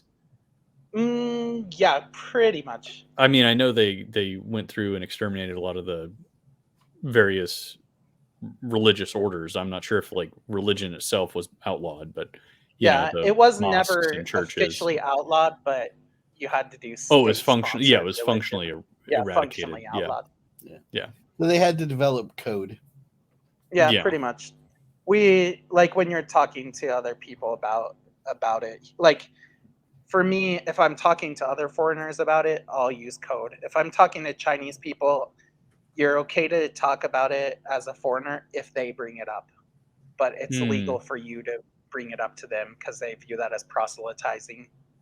Oh, so is proselytizing still outlawed? Yeah, it's Okay. it like what they say here about China is they say everything you've heard about China is true in some part of China. Mhm. And that's pretty Yeah, much okay. true. So like where I live is closer to Tibet and closer to Xinjiang, which is like where the Uyghurs are, and you might have heard yeah. some of that. Yep. Yeah. So I've actually been mistaken for Uyghur a couple times. Hmm. So like, yeah, that was pretty interesting. But I'll bet. yeah, anyway, with that, like,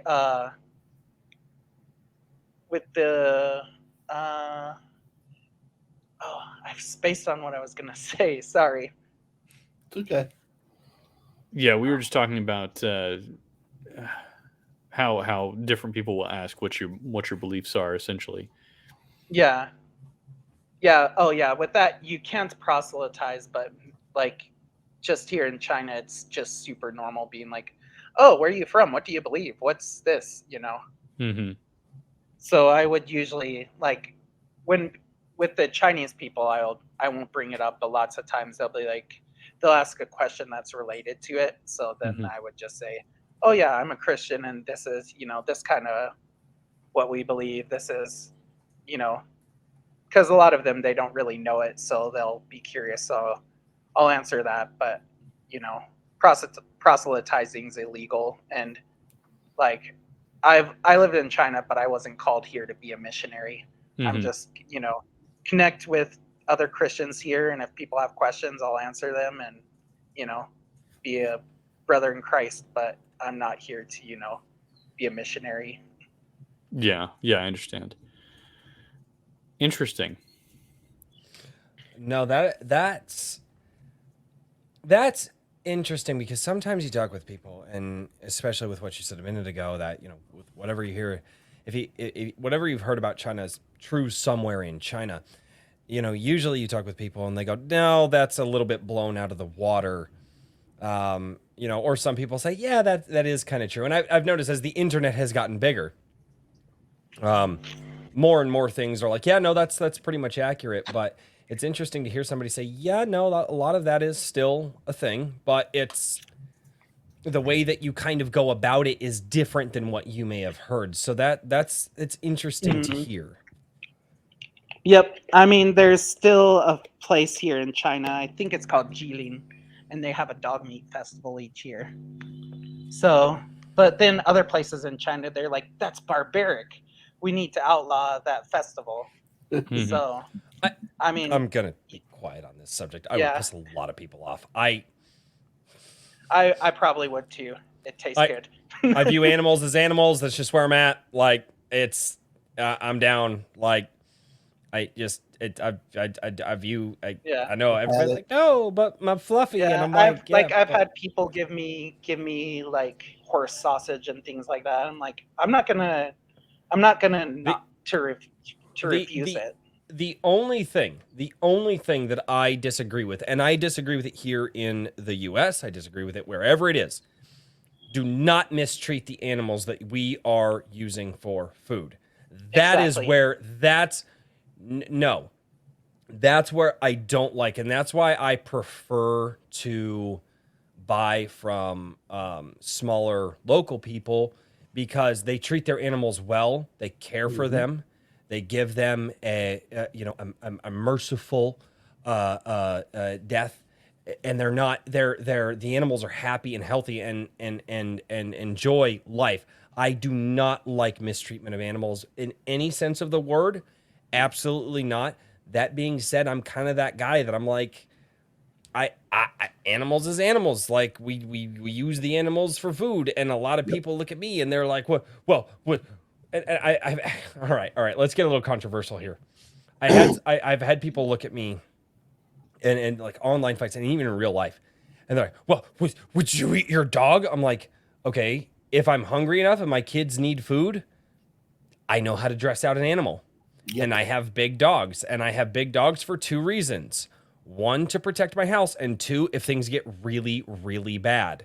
And they look at me like, I could never. I'm like, cool, you'll starve to death.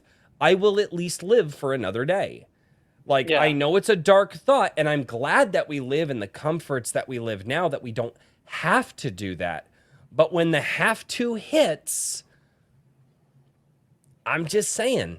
Is what it is. Yeah, no, I agree. For me, I'm like, I'm not gonna go out and kill dogs to eat. But like, if I'm somewhere, like if I'm in a village and they have, they prepared, like, they worked all day to, do a dish and it's dog meat, I'll eat it. I'm like, dude, you worked all day for that. You're honoring me. I'd be a dick not to eat it. And that's the thing is, for sure. That's one of the that's one of the things that a lot of people, I've talked with people who have been in really, really, either tough parts of the world. I had a very, very different growing up than I did, and their life wasn't exactly comfortable. I've talked with people who grew up with bombs blowing up around them. I've talked with people who grew up on the streets starving. And when you start to realize the idea of going, no, I draw the line at this animal, you're like, that is such a that's because you live in such a comfortable world. You can literally go, I can just excommunicate this whole thing out of my life because I have these comforts, right? Yeah. You know, it's like, and that's just kind of, I don't know. That's where I'm at. And yeah, I mean, like here in China during the Cultural Revolution, you know, there was people would like, depending on which historian you look at, from anywhere from about 40 to 80 million people died. Most of it was starving to death. So, like, I've talked to some old timers, and they were talking about how they, like, so people were so used to just seeing dead people everywhere that kids were just playing soccer with dried skulls, just because there was like so many dead people everywhere. Mm-hmm. oh, So some of those things, I'm like, for me, I'm like, you know, for those guys, if you live through that, you know, I don't begrudge you eating anything, you know. I've heard of people like my grandparents, they lived through the Great Depression, you know, and people would literally boil shoe leather to eat. Mm-hmm. And, you know, you make a vinegar pie, which sounds weird, but you can actually make a really good meringue that tastes like lemon meringue pie. But like you get things like that, and you know, when that's all you have, you eat what you have. Mm-hmm. And for me, like my idea is, you know, if somebody like if I'm in a place and like I've had donkey people, you know, have offered me donkey and stuff like that, I'm like, sure, I'll take it. You know, I'm not too proud to eat it. Plus, I want to see if it tastes good. yeah, and that no, I think I've eaten plenty of different animals. Yeah. I'm not afraid of it. No, and I don't think that we should be. I think I think that again, you don't treat anything in this world with malice and disrespect like that. Like I can't. I don't abuse anything. No, don't. And like I said, that's where I have a problem with how some of the animal farms are in China, how some of the animal farms are even here in the US. That's my problem. It's why I won't eat veal. I won't eat veal because they take a baby calf directly out of its mother and they chain its neck to the ground and it never gets to move. And that's why the veal meat is so, and I'm like, in order to keep it tender. Yep. In order to keep it tender.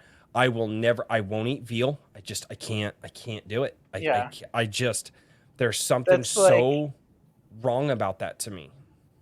For me, that's like, I don't know where most of the meat comes from here in China. I know there's a lot of yaks, but like if it's like a Tibetan yak, I'll eat like the Muslim yaks over the Tibetan yaks any day, because like the Tibetans, they can't kill. It's like against their religion to kill the animal. So in order to not kill the animal, they'll just stuff its nose with mud so it suffocates. Because that's them technically not killing the animal. But where I live, a lot of them work with the Muslims, so they'll just hire like Muslim butchers to kill for it. So oh wow. most of the meat I'll get from the Muslim butchers. Yeah, Americans are funny with the way we are. I'm gonna lighten the mood a little bit with an anime reference here. There's a really funny. Yes, Excel Saga. Exactly. I knew it. Yes. Wait, what? So there's this madcap anime called Excel Saga. It's utterly insane. But there is a character that is a small white dog, and its name is Menchi, otherwise known as Emergency Food Supply. And anytime the main characters are short on cash and can't buy food, Menchie gets very worried about his continued survival, or her continued survival, depending on how you want to look at it, because they will just look at the dog and contemplate killing it and dressing it up and making a meal out of it. And it's wild because the ending credit scene is the dog singing a song begging people not to eat it. The hell kind of drug-induced stuff are you guys watching? Dude, Koshi Rick is a nut. Dude, I'm starting to notice that there's a lot of anime stuff that, like, I'm just like tomorrow, assuming that I wake up early enough, and I'm going to, I think, maybe. And a lot of, there, like, I might do, like a 10 things that anime needs to stop doing video. Because there are things. Saga was made in, like, I want to say the late 90s, I think. I think oh, it was that was early, a weird it was time. like 2001 or something. Yeah, I guess maybe it was turn of the century, but basically the premise of the show follows a series of characters, and they end up taking different roles based on tropes. So it satirizes tropes in every episode. You'll have an episode of Super Sentai. You'll have an episode of horror monsters. You'll have an episode of zombies, and the characters stay the same, but the theme changes with each episode. And it's just the characters are trying to take over the world. Yeah, they're super villains who are trying to take over the world. Yeah, like the first episode, the main character gets killed like 20 times. Yeah, like Excel and the assistant, they are basically the henchmen to this one dude who magnanimously declares that he wants to rule the world, and he sends them out on missions. Yeah, and half the time he gets tired of Excel, and he just kills her in some way, and she comes right back. The other girl is just anemic, and she'll just fall over. Yeah, she randomly dies. Blood loss. Yeah. It's really bizarre. What the dude? And then there's crazy side plots. They have this immigrant character named Pedro. Who, who for some reason is blessed by the universe. Richard, it's really odd. Please back me up here. Please tell me that you're as if I remember he correctly. Does. Richard, back me up. Please tell me you're as scared as I am right now. I'm not really scared. I just this is definitely outside my wheelhouse. Watch it. If you can find it, watch it. It's the funniest thing, but it makes absolutely no sense. And it says so right in the beginning. Jose Hernandez, Michael Harris. Hey, have you heard of Black Lagoon or Gantz? I know both of them, but I haven't watched either of them. I've seen them. Yeah, same here. I'm another really good one. Have you seen School Rumble? Yes. No. Which School one? Rumble is the best. School Rumble is sort of a slice of life comedy about a high school class. It's cute, but it's also kind of crazy. The main character, he's like this reformed gangster. Yeah, Rice, actually, I think your wife would really like School Rumble. So she has been getting into a lot of the shonen anime. I don't know if she would do the slice of life anime very well. I can't stand slice of life anime. It's not my thing. I don't like it. It's a comedy, so it pokes fun. This one, I think you'd like it. It's a romantic comedy, but it's way, way, way more heavy on the comedy. Yes, it's very silly, and it's cute and kind of oddly wholesome. Fuck you, Herman. Yeah, when I was young, I used to be a dumbass.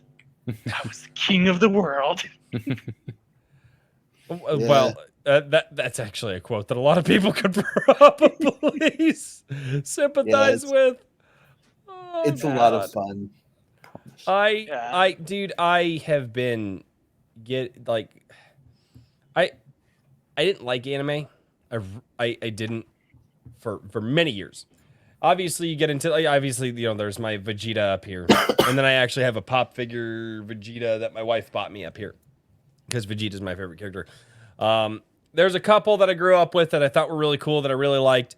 for the most part, didn't like anime. A lot of ones that people are like, oh, dude, you got like, they're like, oh, dude, I grew up with Naruto. And I'm like, I heard that motherfucker speak one time. And I was like, nope, I can't. I just, Naruto.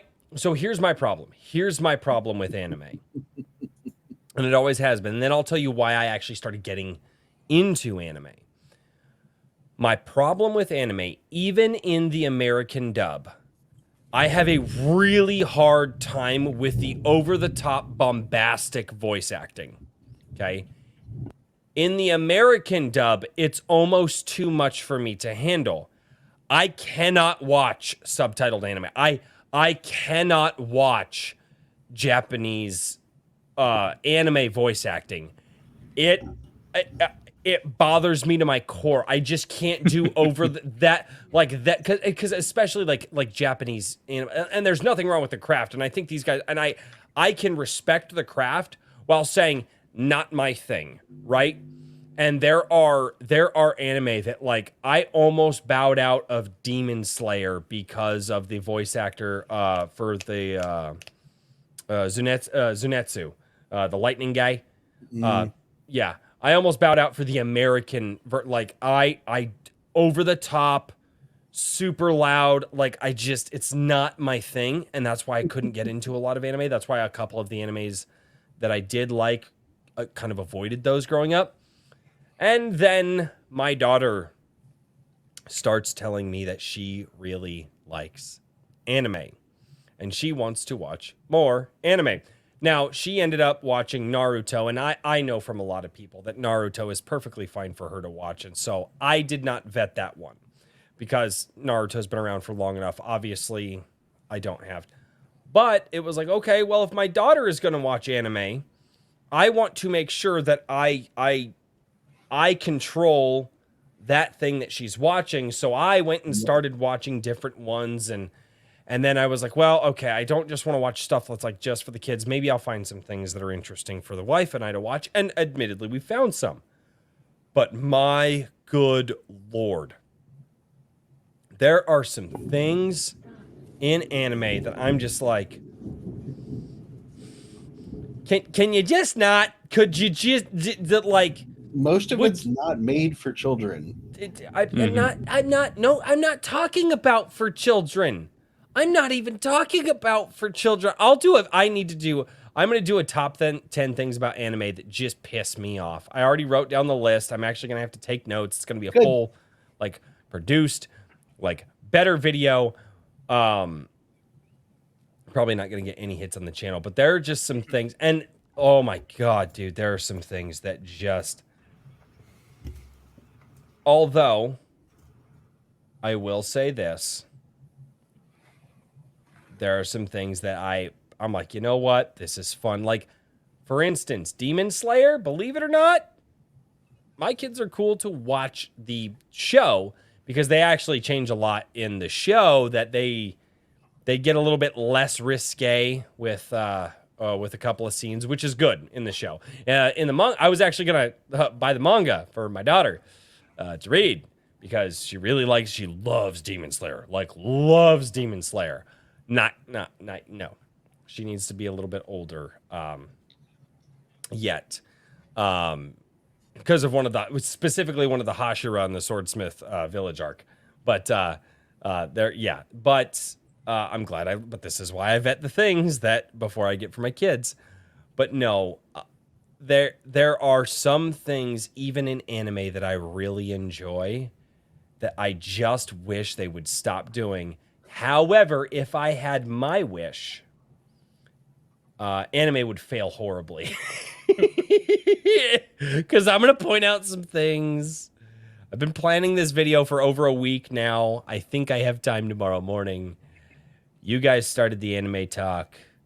I mean, I cut my teeth on things like Space Battleship Yamamoto, Galaxy Express, like Leiji Matsumoto stuff was really what I loved most about anime when I was younger, and of the things that came over to the US that I actually had access to.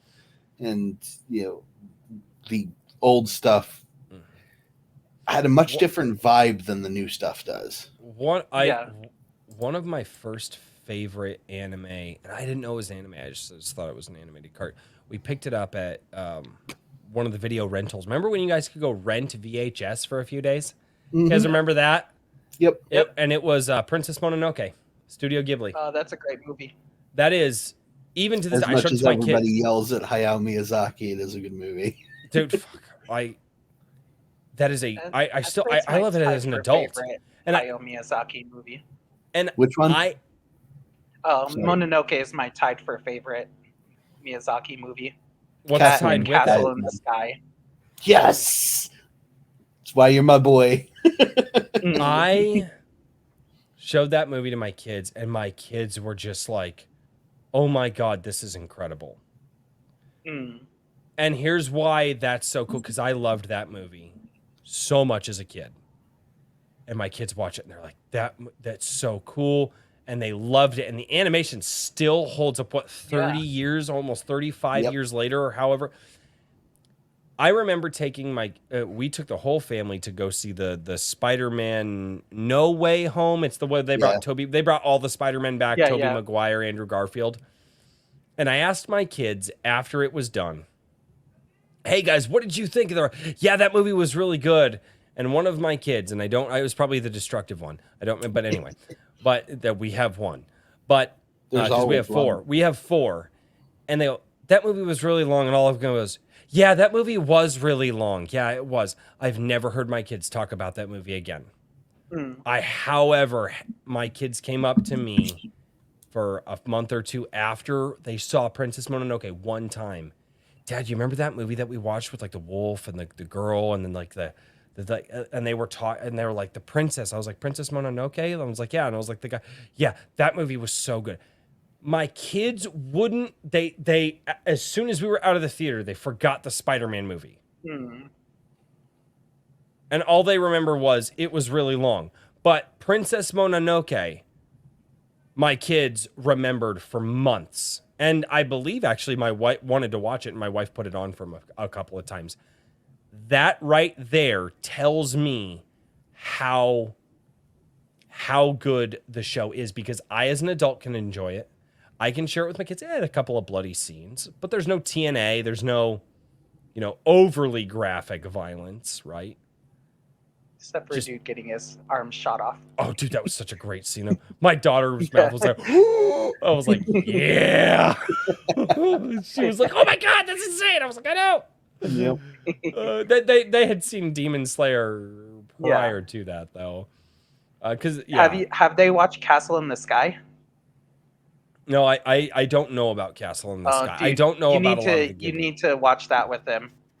It's Okay. it's by the same far. dude who did Princess Mononoke. Yeah. It's super good. Miyazaki. It's more kid friendly, but it's like I'm gonna show that to my little one when they get a little bigger.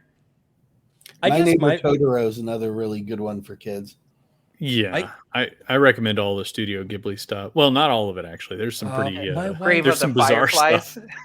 Yeah, what's Grave of the one Fireflies might not be real good. For Yeah, kids. probably Yeah, not. that one relevant. I'll do that, but I'm gonna do it like I plan on homeschooling my kid if I most Yeah, likely. boy. So I'll do that as a history lesson, There you like go. when they're a little older, maybe like 12 or 13 or something. I'll be like, Kiki's history delivery lesson service. today is Yep. Grave Kiki's of the Delivery Fireflies. Service. Same. What's the one? Studio Ghibli. That's my wife's favorite. My wife actually loved that movie. She actually we have it on DVD. Kiki's Delivery Service. It's one of my daughter's favorites. Yeah, my wife loves it. My daughters love it. It's great. Yeah, there's Have you seen- one.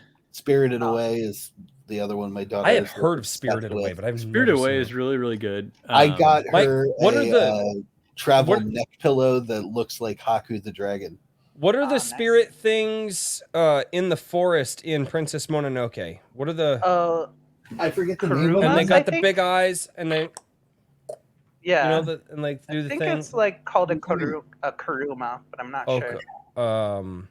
Got chat. What are the spirit thing? Yeah, them little guys. My wife gets animal bones, and Kodama. They're called Kodama. Kodama. It's like, yeah, Oh, attaboy yeah. chat. Forest and- sprites. My wife, she and sometimes she'll put together like like artful little like inside of like mason jars, like little like forests and stuff with like animal bones and things like that. And she bought a bunch of Kodama and put those in there. Yeah, And Nice. that was really cool. Yeah. those ones. I actually got Your wife leaves should from her. start making knife handles with those bones. That's a lot of work. So Fair enough. It don't show Yeah, Coon, don't give- making handmade weapons is a lot of work. I made a machete one time just to see if I could. It was intense. Yeah, And knife making's no I joke. like, man. yeah, like I got this old piece of metal and then it shaped it out and then sanded it. It ended up being more like an axe than a machete, but it was pretty cool. I was gonna say, Sometimes you're Royce, just like, the one I need to see if I can make something. I'm gonna make a machete this time. And then, like, I was a private detective one time, or private eye one time, just to see if I could. One case. Nefarious has ceased this anime heresy at once and get back to talking comics. That's an author, not a comic book creator. Yeah, we're actually talking. We're actually talking with the author, and the author did bring up anime tonight, and we just obliged. I sort of started that one though. That was my fault. Shh. Yeah, I was thinking about Excel Saga too, though. I was gonna Yep. mention. That's right. You guys said it at the same time. Before we move off Studio Ghibli, I was going to tell you, Royce, I really think you'd enjoy Pompoko. Pompoko. It's right up your alley. So Yeah, watch Pompoko and Castle in the Sky. Those two. Watch Castle in the Sky with kids because it's an awesome movie. And, Nausicaa's not bad. I mean, there's nothing. So it has some war themes, but there's not a lot. I didn't mean to get us back on the anime. Sorry. So my favorite of the anime when it was when I was a kid, still my favorite to this day, is probably the Get Backers. It has some of my favorite villains. A lot of people don't know the Get Backers. It's a really obscure. I haven't watched the whole series, but I've seen a couple episodes. Did I watch the whole series? I might have. I find myself, I definitely like more action-oriented shows. And I find myself really interested in shows where the main characters are just already just badasses. And it's really, really fun when you're just kind of following these guys. They're kind of fun and they're goofy and they screw up and one of them's really loud. God, Genji Amino used to irritate the shit out of me. But then all of a sudden there comes this point in the fight. And all of a sudden they go, all right, it's time for me to get serious. And you go, oh shit. And I love shows like that when you have the oh shit moment. The main character isn't just a goofball. They're actually quite dangerous and should be respected. I love when shows do that. I know that's a fairly common trope in some anime, but I really enjoy show. I'm actually I foresee myself getting really into Hell's Paradise. It's a common trope. Trigun is a really good example of that. Yep. Convoy Bebop told me about Trigun many years ago. Trigun's fantastic. The original. Yeah, that's one of the original with that trope, and it's one of the best too. But it's a thematic trope. It's found in a lot of entertainment media and mythologies that the culture is designed around a quiet simplicity where you're not supposed to be like, I'm the greatest, and the guys that are obviously pompous and generally despised by the people around them. So they end up being the ones who aren't as great as they think. Yeah, exactly. So the hidden strength trope is something that's handed down from generational history. If you had a great skill, you didn't go around talking about it. You just did it. Yep. That's you notice that in real life too. Like I've also done a lot of martial arts, and the ones who talk the biggest game usually suck at fighting. Mm-hmm. But you can tell the good fighter, like if they're quiet but they have cauliflower ear. Yeah. You know that dude's a badass. Or you can just kind of tell by how they stand. Like, I was training with this one dude. He's like 5'4", and I became friends with him randomly, just chatting one day, and like chatting about martial arts. And it turns out he was like the champion of all of China in Chinese wrestling, which is kind Nice. of like, it's called Shuai Jiao, and Shuai Jiao is kind of like judo, but you have to stay standing the whole time. So you just like can throw people, do crazy shoulder throws, do a whole bunch of crazy sweeps and trips. And like that dude, you would never expect it, but this moment you see him move, you're like, oh, this dude is a master. And like he's 5'4". Like when I first wrestled with him, I think he was like 65. He was just like throwing me everywhere.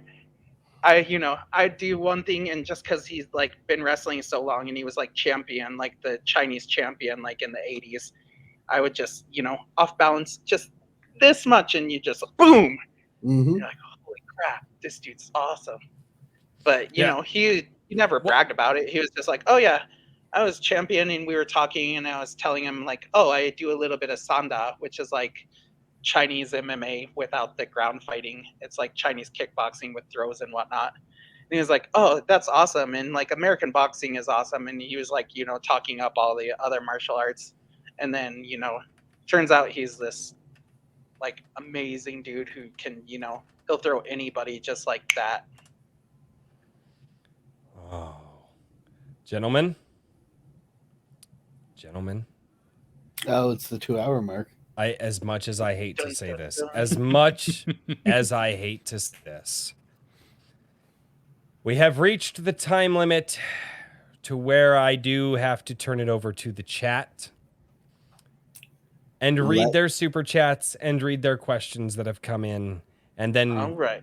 continue to get abused for the next. How much wood would a woodchuck chuck if a woodchuck could chuck wood? Don't give the chat ideas, Let please. the chaos begin. We are not allowed to give the chat ideas. Ready? Go! Kaisha! All right. Zhongbei, All right. Kaisha! I will start over on the Rumble side. And Herman P. Hunter, the Lore Forge, for $50. Woo! Wow. Thank you Very so nice. much, Herman.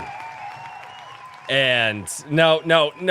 Oh my God, no. Periopsis Press she says, our turn. Don't join them. Don't do it, Katie. Hi, No. Katie. Do it, Katie. Don't do it. Why? No. She was one of us. cool. And now she's part of the chat. Katie, don't let them turn. Eventually. All right. It's okay, Chat Katie. gets I'm on all your right. side. After this show, I'm going to go back and start harassing them. All right. Herman P. Hunter, the Lore Forge, for $50 over on Rumble says, did I hear that correct? Royce likes to eat dog food.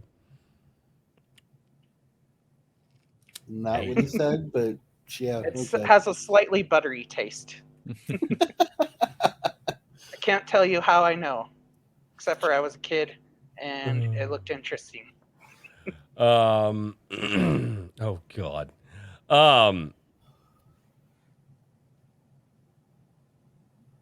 Oh yeah, the guys are definitely sharing. Yes, and everybody, just so everybody knows, please offer thoughts and prayers up to R.H. Snow and her husband and her family right now. There was a bad accident. Her husband right now, as far as we know, is stable, which That's good to hear. thanks to God. But yeah, it's definitely, if you can, don't bombard her, but she does tweet on Twitter, so just let her know that you are thinking about her and her family. Kikomon for $2, and I don't think he finished up any of the jokes here. Kikomon had to bow out. But Kikomon for $2 says, why does the cabinet have ice cubes on the handle? He didn't give me the punchline. I don't know. Does anybody know the punchline to that one? Oh, all right. Kikomon for $2 says, why are those flowers purple? They should be red. There were confused. no flowers on there at the time. This was right before he was like, I gotta go. Yeah. No, he had to bow. Maybe Kikoman started way early and we were just Yeah, he had to. Yeah. Kikoman, you drink too much soy sauce. It's giving you Yes. hallucinations. It's true. It's just transcendence. It's transcendent. Because he's the socialist leader. Oh God, no! Don't start that crap. Don't. He's reaching. Stop another feeding into the plane. chat. Why are you feeding into the chat? And if you consume as much soy sauce as Kikoman has, you too can gain enlightenment. No. Kikoman for $10 is Royce. What the fuck? God gave you facial hair for a reason. Stop trying to be transgender. You like Pinocchio with questionable attractions. Gay. Repent and drink some soy sauce. Join the SSSR. That's a All good right, one. that was actually pretty good. Yeah, people get really offended when you shave, like today, as like a As guy. they People, should. oh no, I do not at all. I hate facial hair. The only reason it grows on me is because I'm fucking lazy. I can't. did shave a little bit because I came down to Yunnan and it was like super hot. So Yeah, I don't like if other people want to grow facial hair. I don't have a problem with it. I just can't stand it. The only reason like I'll have facial hair is because even my wife looks at me and she goes, "Needs to grow back a little bit." I'm like, "All right." She's like, "Yep, you just look too young, babe. It doesn't feel right." I'm like, "Wow, thanks, babe. Appreciate it." So dude, even I hate being naked faced. It's so gross. I like being naked face. You know, because the thing is that Royce just wishes he could be on the cover. He's an exhibitionist, a facial exhibitionist. No, it's like, well, you know, everybody always talks about being old all the time. Everybody's like, oh, you know, we're all getting so old, this, that, and the other thing. I'm like, I don't feel old. And he's like, angling for that Bud Light sponsorship. That's all. Oh, fuck off. That's okay, why. we're just, you fuckers.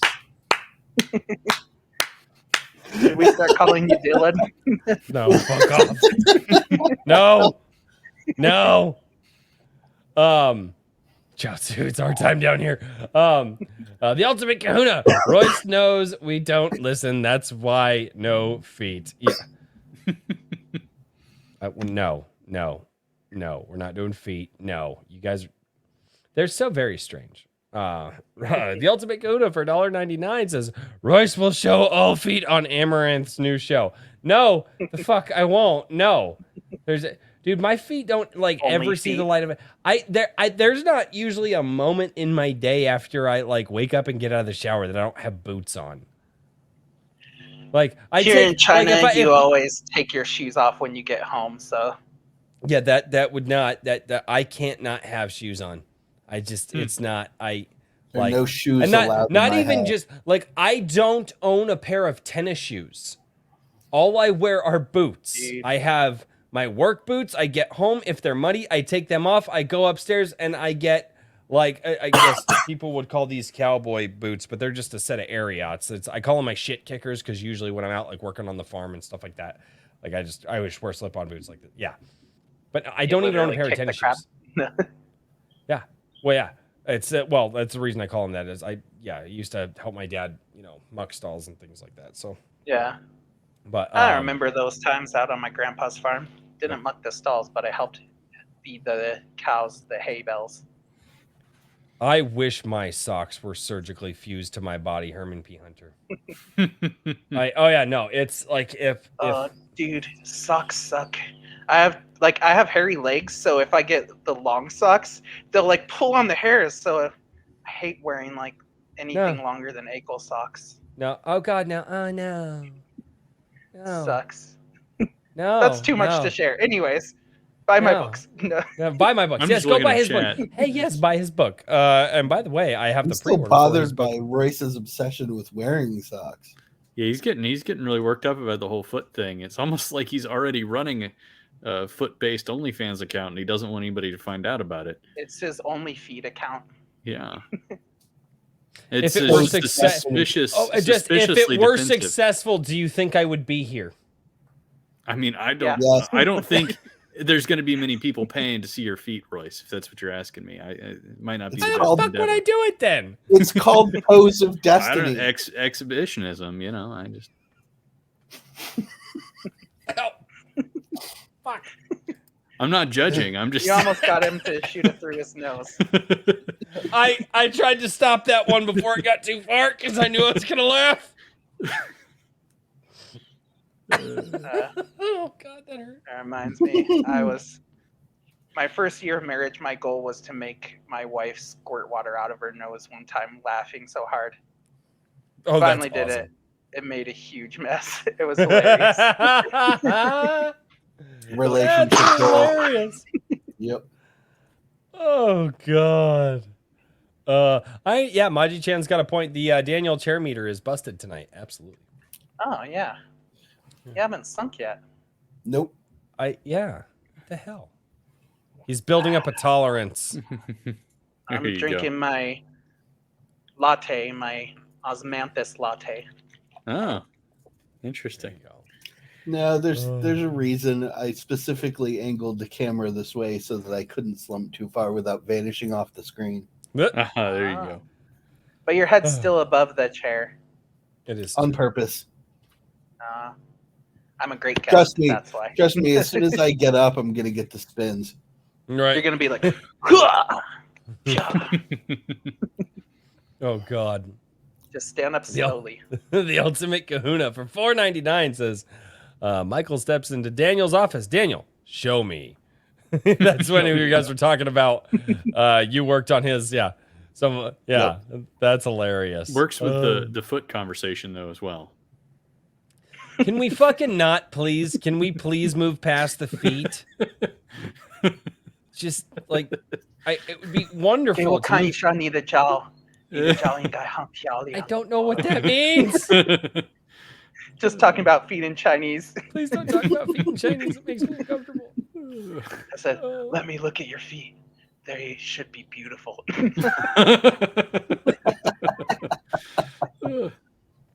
Royce Anyway. is like, I'm writing that down. Carry on. No.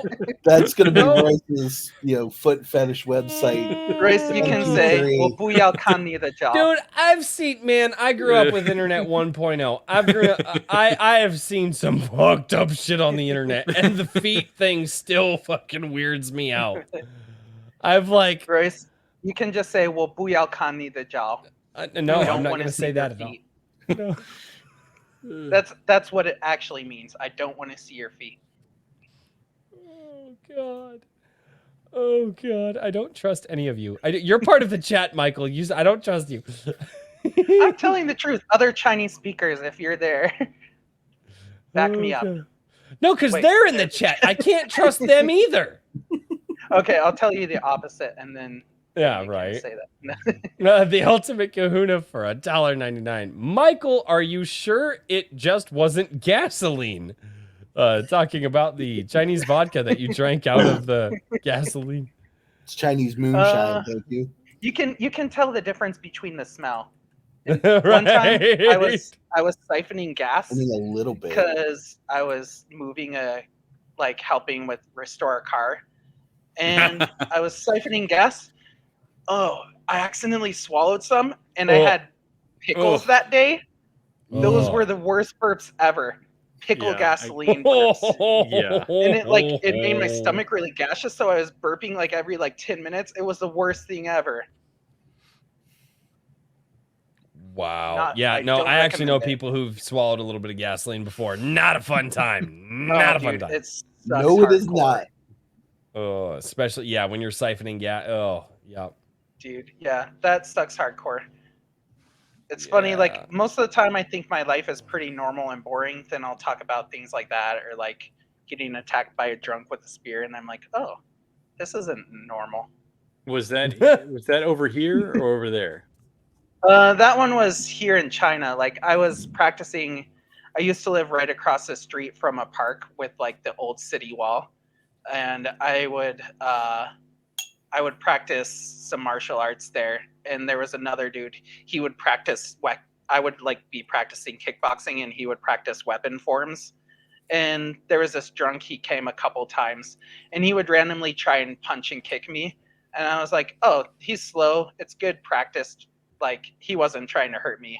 So I just let him try to attack me, and I would just, practice my defense, like swat away his attacks, and it was just fun times. But one time the dude, like, he was practicing his weapon forms, and he just had a spear sitting there. Like, it wasn't sharp, but you still get poked at the end of that. It's gonna stick into you. Yeah. Because, it's still a point, and even just this much force, it's gonna hurt a lot. So I was practicing, and he just grabbed a spear and he started jabbing at me. And so I just like did this little hop step and just did a back fist, like stopped right an inch from his nose. And he just was freaked out and like fell on his butt. And I just yanked the spear from his hand and it was like, like, don't you ever do that again. And just like shouted at him. And then the other dude like really dressed him down. But it was pretty fun disarming a drunk dude with a spear without ever touching him, knocking him on his butt.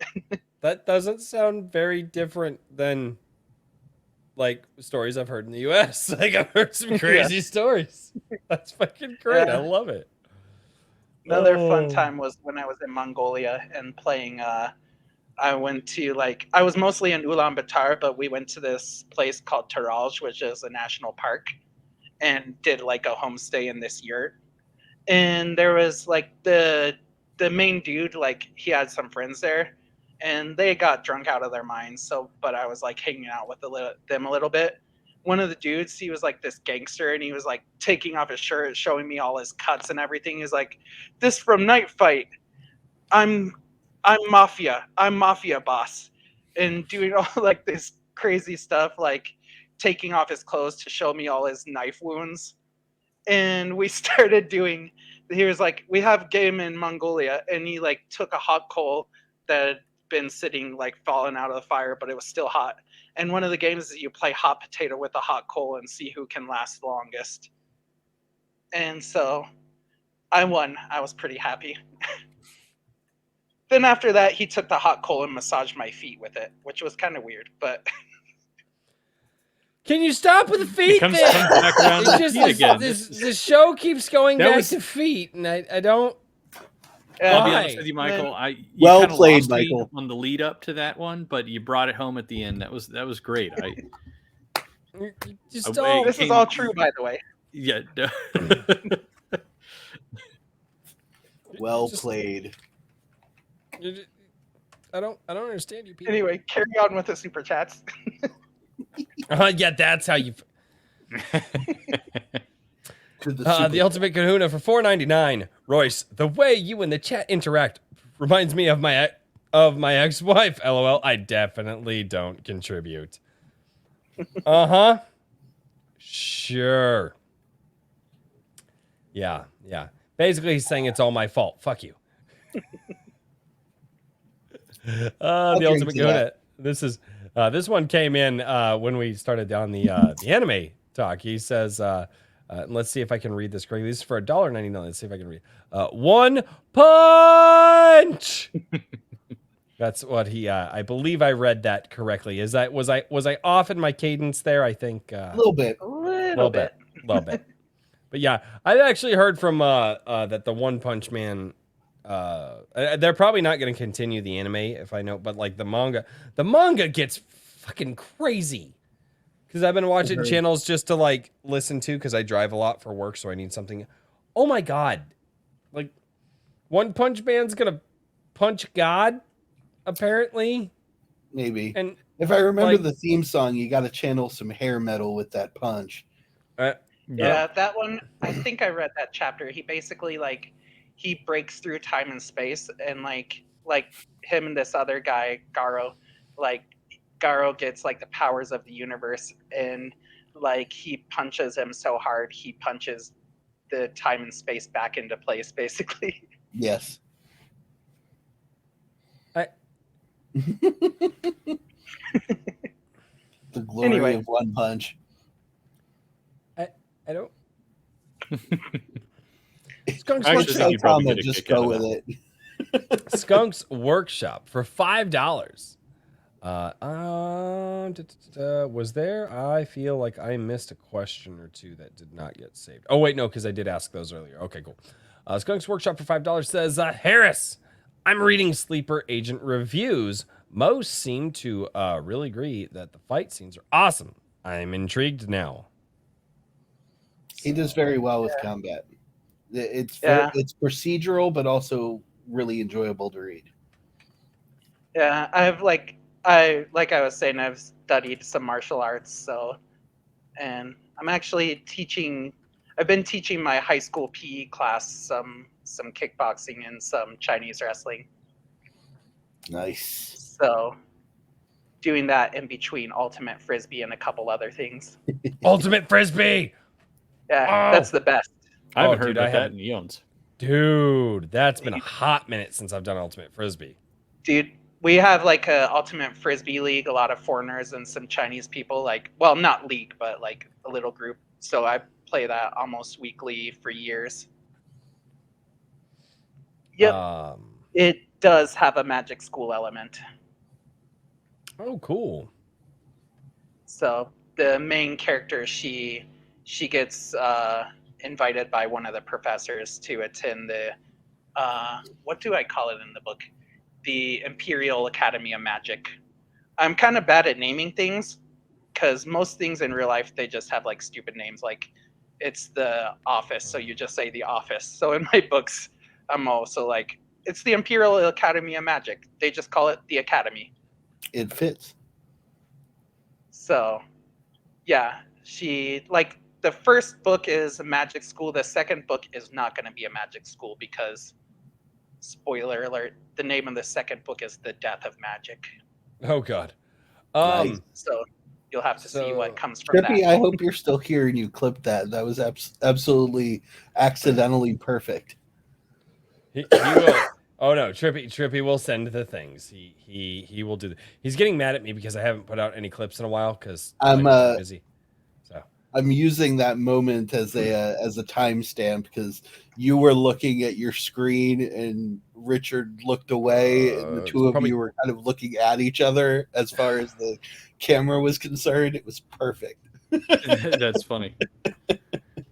I was just Magi-chan. I think for me, it's easiest to go back and forth between them, but that's because I'm a linear writer. So you just have to find what works for you. Try both styles, and then if one works easier, you choose that one. Because I know a lot of writers, they're like, a lot of writers are like, this is the best way, this is the best way, this is the best way.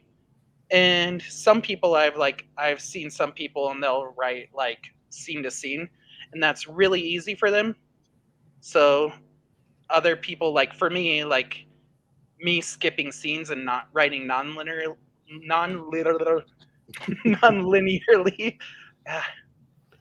that one, like, that's way harder. So instead of doing that, like, I'll just write linearly. But if you're a non-linear writer, do that. If you're a linear writer, skip back and forth between the two, but just experiment a little bit, try both, and whichever's easier, you go with that one. Definitely. It really all depends on your preparation.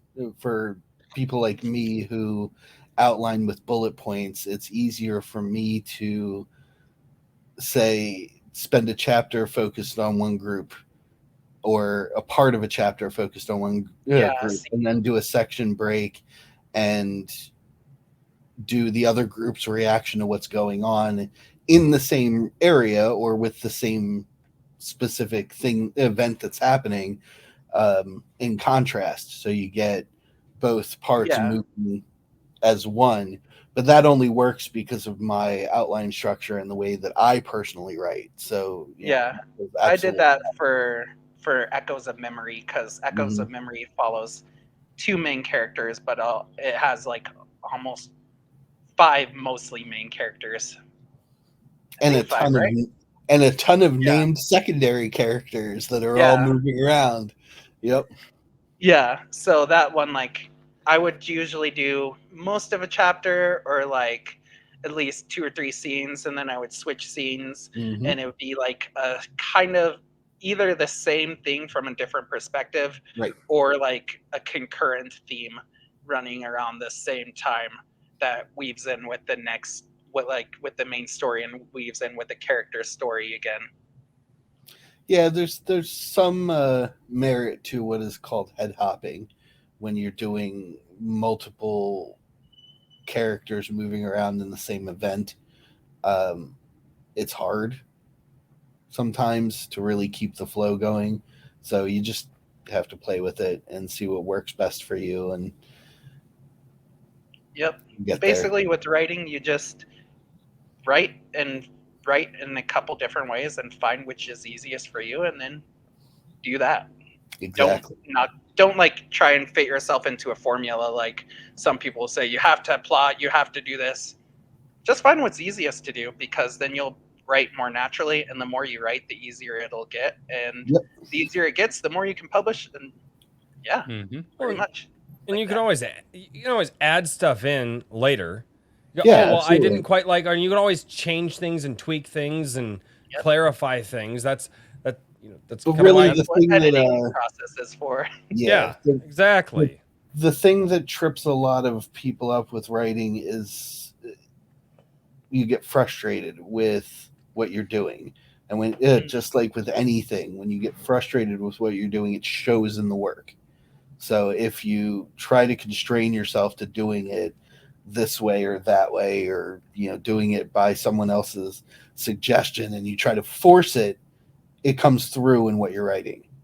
You can tell when a writer is forcing a scene to function in order to just get through it. You can feel it in the words. So really, just find what works for you, and you have the most fun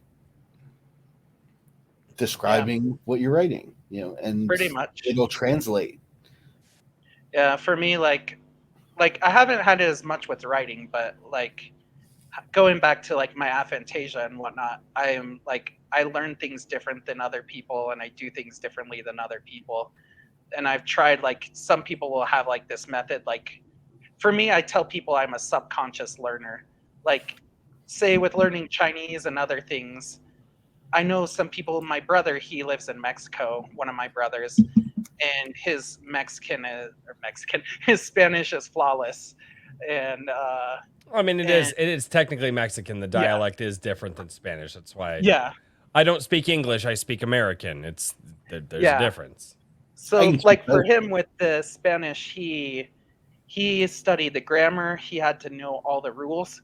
For me, learning Chinese, I learned the very basics, but when people started breaking down the rules, I couldn't do it. I just had to like get it stewing in my subconscious.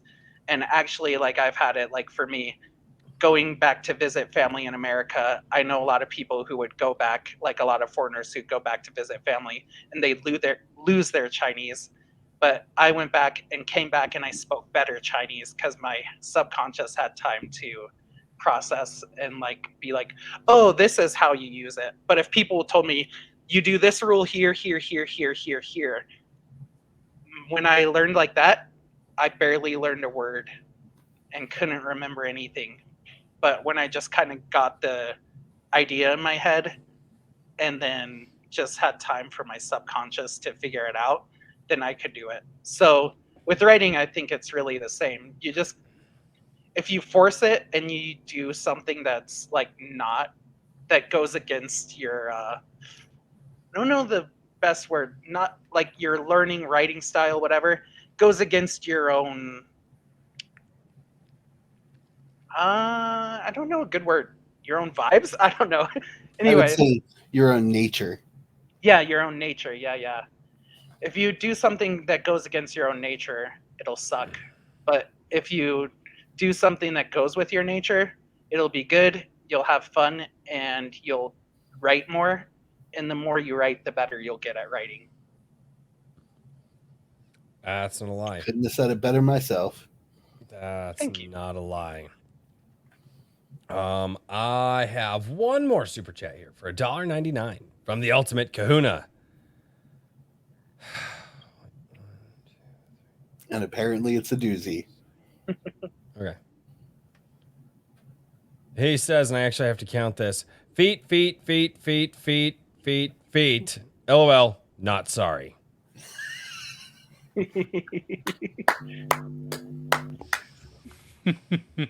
Gentlemen, do you remember when this was a somewhat respectable show about? No, I don't remember that. Okay, that's fine. That's... Mm-mm. Well, You mean- Richard, I thought that first one I did with you was pretty good. Yeah, but that wasn't technically Iron Age Nights. But No, that wasn't. It was the week yeah, after. that was definitely very No, but the Brian Asher respectable. show was pretty good. No, wait, no, because Shad came on and then Mike came on and then. I'll be Yes. back. in Basically, just a minute. it's been off the rails since I got here. Yeah, maybe we found the source of the problem here. Yep, it's all my fault. Look at Skunk's Workshop says booty, feet, and books. Yet, fuck, I wish I could disagree with any of that. I don't know about the feet part. The chat's weird. They're just, I mean, maybe booty, boobs, and bucks. You see. I mean, the foot wants what the foot wants, I guess. No, fuck me. God, fuck. Oh my god. I got a mental image that I do not fucking need. What the hell? Richard. Sir. A plus. No. This has been more off the rails than usual. I- But, you know, hey. Hey, you Hey, know. 2 hours and 30 minutes into the stream, I'm on my 5th drink. Holy shit. Let's go wild. Must have been a hell of a week. Yeah, it has been. a Oh hell of a week. man. Oh god. This For more than just me. You know, I will say this. I have an absolute I know we get off the rail, we go off on the rails and we get away from like the subject matter of the books and stuff like that. I have a lot of fun when the authors that we're talking to, they lean into different conversations or they start other conversations that are just, and they just roll with it. And I really like that because, like I said, I think it gets people out there to know the authors a little bit. Like Blaine Pardoe, like that was a great interview. Like he definitely he led into like the politics stuff, and I was like, oh, awesome. Like I was like, you know what I mean? So that was really fun. But and then Michael tonight and Daniel, they started the anime thing, and Hey, we were that's talking going to be about one the of book. those we only touch on anime once in a while things because chat started going crazy. Dojo was like, I don't know what you were saying. Dojo bounced. Dojo was here and he bounced. And I don't blame him. It's okay. Dude, Philistines. Philistines. But no, it's great. I love being able to sit down and talk about life and places that we're from and really introduce the author to the people that need to buy their books. That's fucking great. Yeah, y'all need to buy my books. Yeah, go buy his books. There we go. But no, that's all the books. that's the fun part is, and I think as long as, even for new people who are here, like, hey, what's this live stream about? Well, this live stream is introducing you to authors. Oh, what are their stories about? Well, they're going to tell you a little bit about their stories, and then they're going to tell you a little bit about how they almost got stabbed by a drunk guy in a park in China. And Chinese. There's I want to connect authors with their potential new fans. And Much to my chagrin. I know. You need to stop not being good at shilling. You just need to follow Ardmar, Black Knight's example. That dude's like the shill king. He's so good at it. He's like, because he'll always be something like, he's like, I need to talk with Razor Fist or something like that. He'd be like, what do you need to talk with about? He's like, he needs to read my books. And I'm just like, dude, you have every other sentence is a shill. That's kind of dude, it's kind so of like God tier. But like, dude, he's so good. But he believes in his product. He believes in what he's doing. I've read I read a good chunk of the first Star Shatter book at this point. Like, yeah, he does I haven't read the second second one, but I read the first one. It's a solid pulp sci-fi.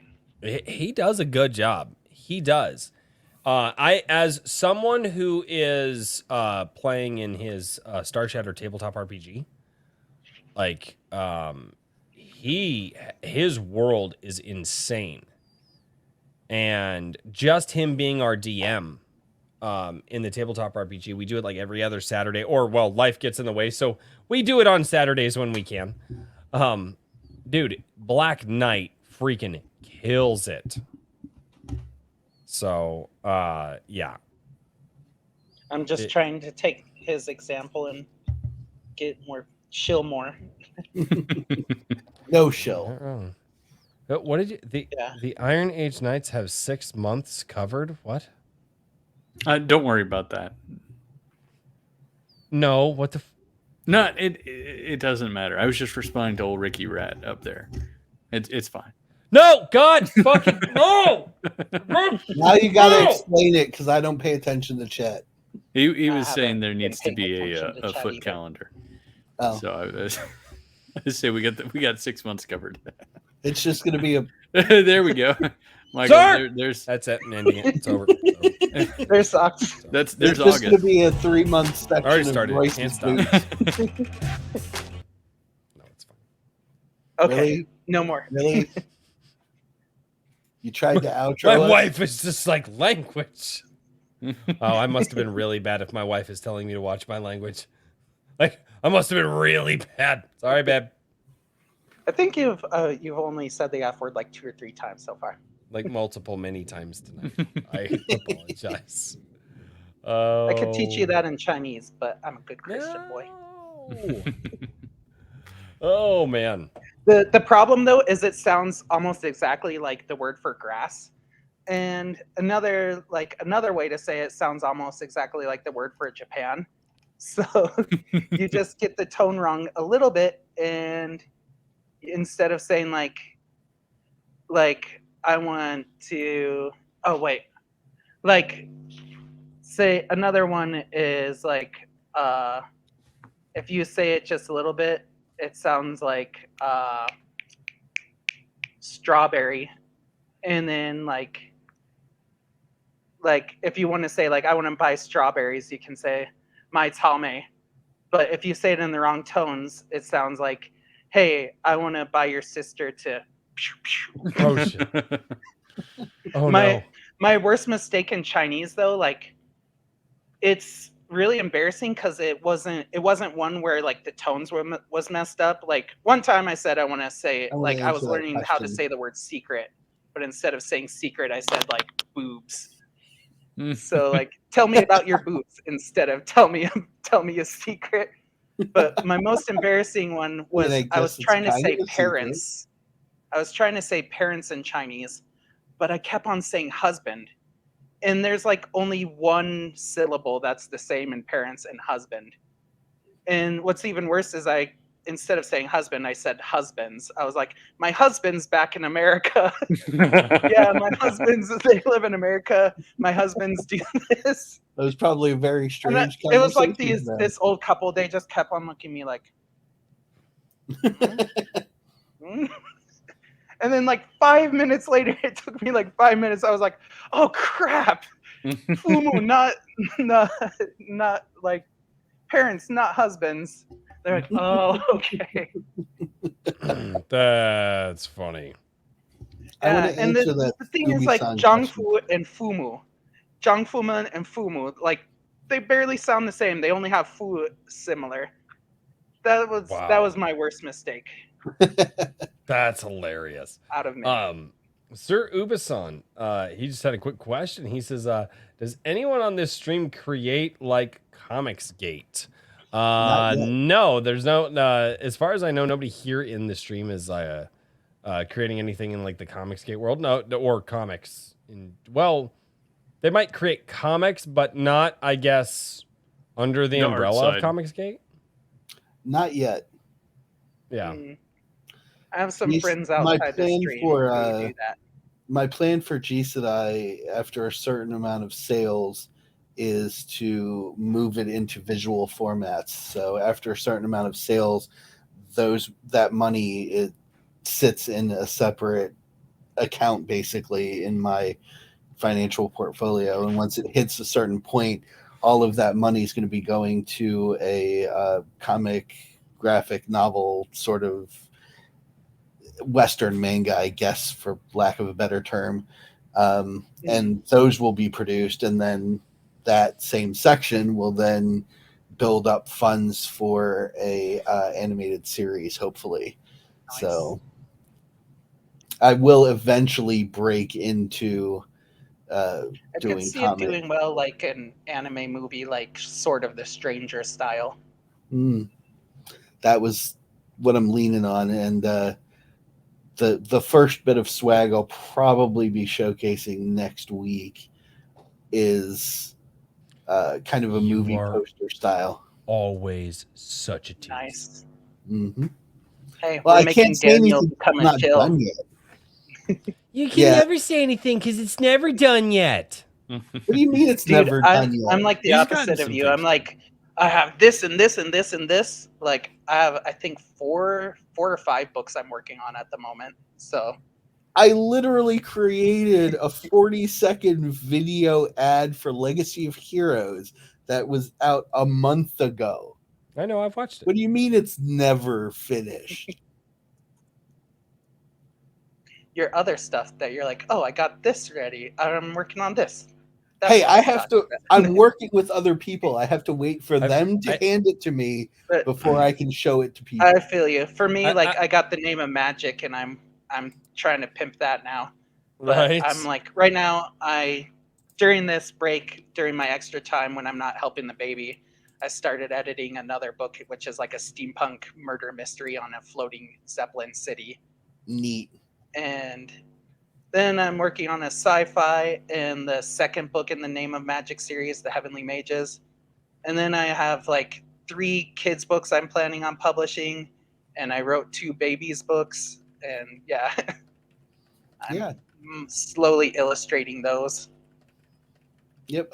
I've got short stories for the Legacy Heroes universe. I've got the Crenshaw 5, which you and I have talked about, Michael. Yeah. Yeah, and I'm doing a modern retelling of classic horror monsters series that my daughter asked me to do. So Nice.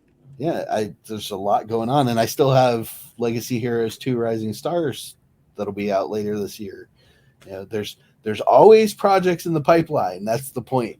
You know, when they I are feel you. in my hand, then I can show them to you. But until then, Yeah. all I can do is say they're on the way.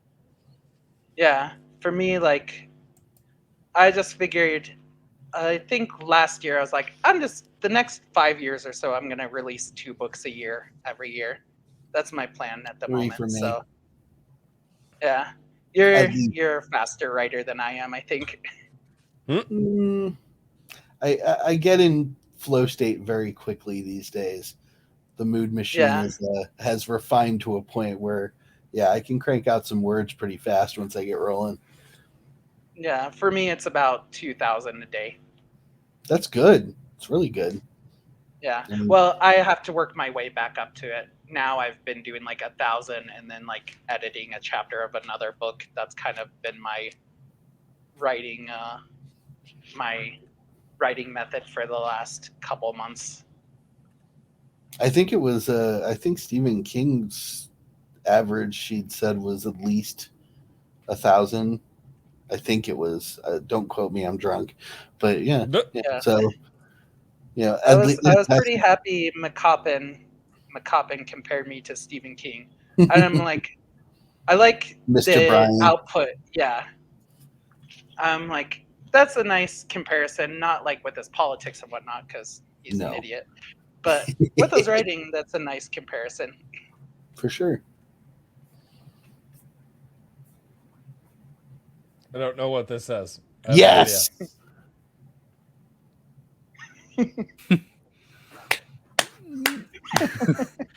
I hate you all. I hate you all. Why am I thinking about Korra? I There's got to be an easier way to sell bugs. It's just like hating is like, oh, why did I come here? My thought bubble just needs to be ... drinking glass. Dude, my thought bubble right now is like, I didn't even mention the time I was boxing in the back of a. I was boxing my friends in the back of a moving truck in Mexico.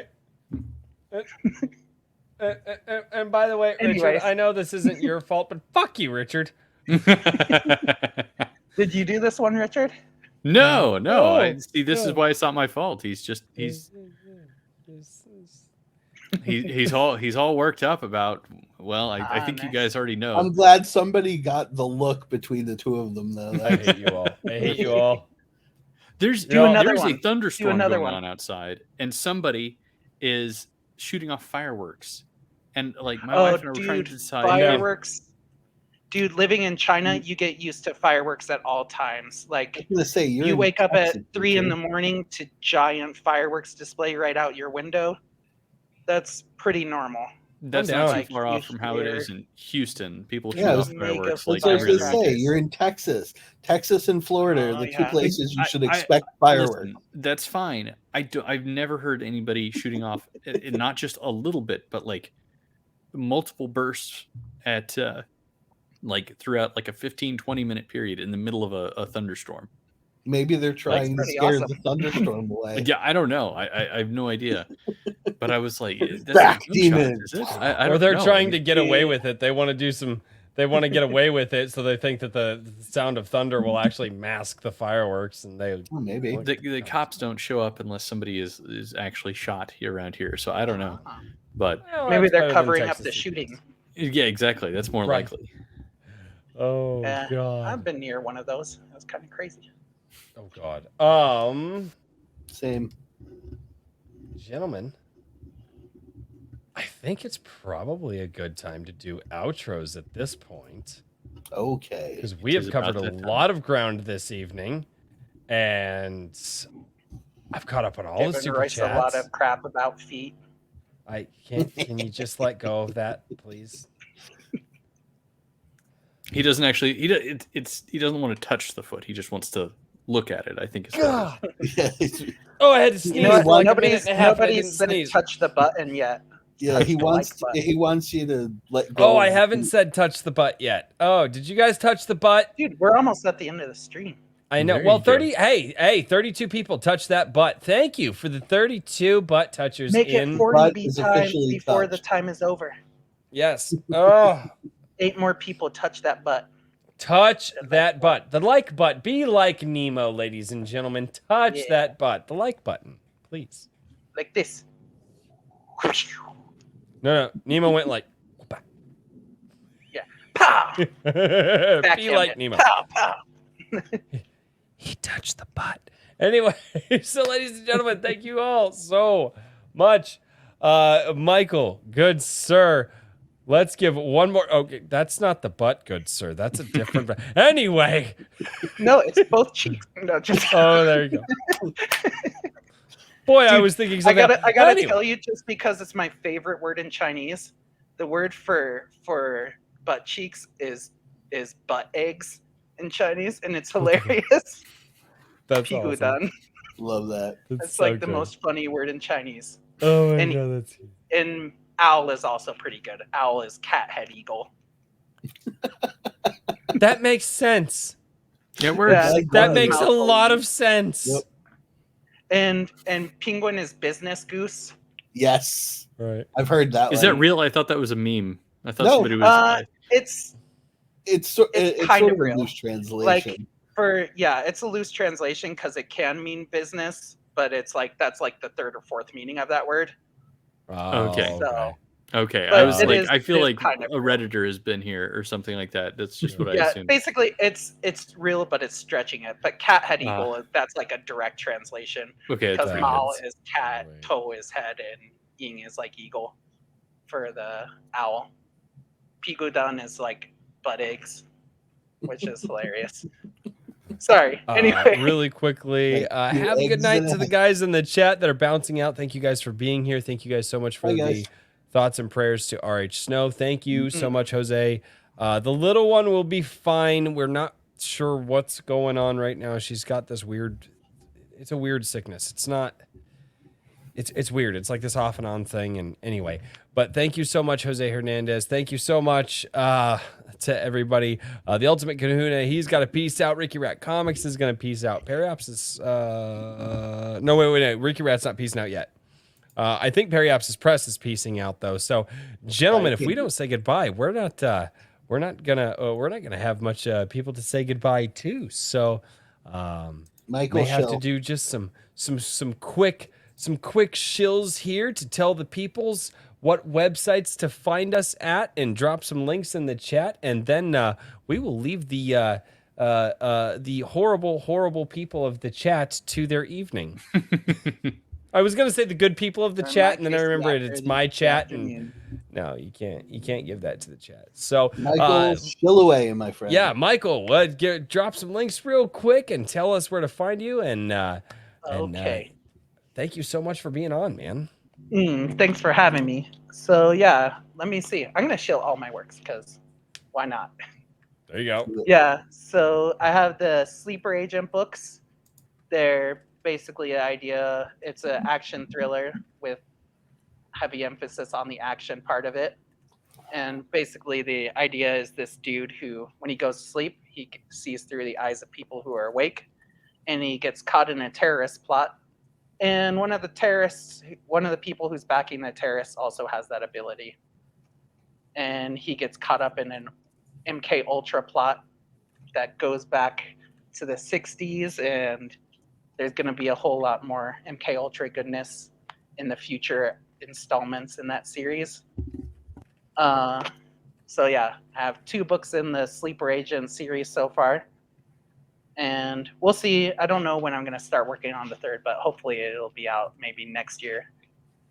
Then I have Echoes of Memory, which Daniel has read, and he thought it was pretty good, so you should Very read it good. too. Not pretty good. Very good.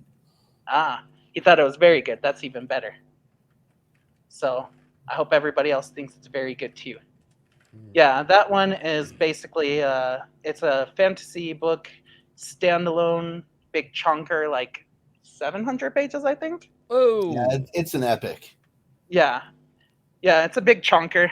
So basically, this idea behind that story is all the magic is based off of memory manipulation. So in that story, there's different kinds of magic. You can take memories from people. You can insert your own memories into yourself into other people's memories. You can take yourself from people's memories, and you can take people's memories. wow. So, and That's pretty the crazy. main hero of the story, the Emperor, he's the hero of the nation, but he's a bad dude. And the main 2 heroes, they get there's an assassination attempt on the Emperor at the start of the story, and the guys die. But they're memory mages, and so they send their memories out into the ether, and it lands in 2 people, one of them who's a general under the Emperor. And so they have to team up and fight the Emperor and see that the world that they think they knew is not what they knew at all. Fantasy, political intrigue, good action, and a unique magic system. Yep, I don't know if you could tell, but the actual setting was kind of inspired by frontier America. Mm-hmm.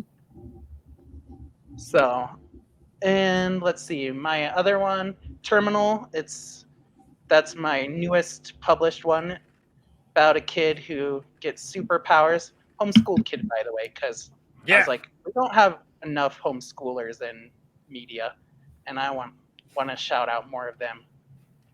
So, homeschool kid, and he finds out he has superpowers at the very worst time, which is like when he finds the girl he's been pining over for like a couple years, likes him back. He feels like he's floating, and he really is. And so finds out he has superpowers, and in that world, superpowers kill him. And yeah, it's a good, sad read. if you like good sad reads.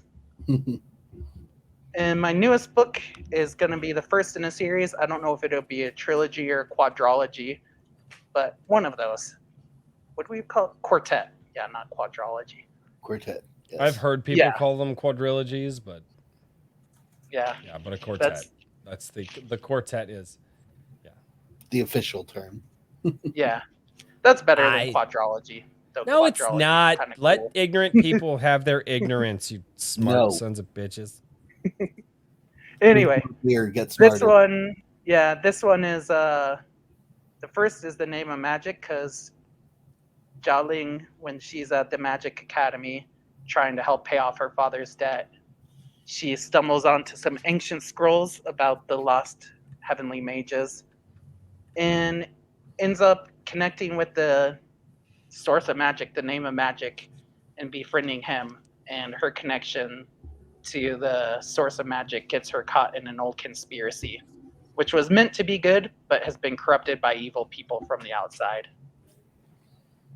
And yeah, Fantastic. that's pretty much all my works at the moment. And I have a Redbubble shop. You can buy some cool merch there, like some theological designs, some political designs, some just random ones like Bigfoot believes in you. Nice. That's great. And I think you shouted out before, but I also have some music over on SoundCloud if y'all want that. Cool. Oh, And that's my super long shill. Oh, you're And good, man. Your You're Twitter good. handle, Holmes. Oh yeah, my Twitter handle. Oh, yeah, that thing. is M. Anthony Harris at M. Anthony Harris 1 at Yes. twitter.com. Let me see if I can. The problem with Twitter is I have to. Let me share it. Give me a second. Phew. Hua. Copy. Phew. I'll send it in this chat here. Then y'all can Richard's link turn. it there. I don't know how to do that. You're good. I got it. That's what You I've been got it? doing. Literally every time you. Yeah, I was gonna mentioned say that- he's been linking like crazy. Well, yeah, because I Nice. linked each of the different books as he mentioned them because I had the page pulled up.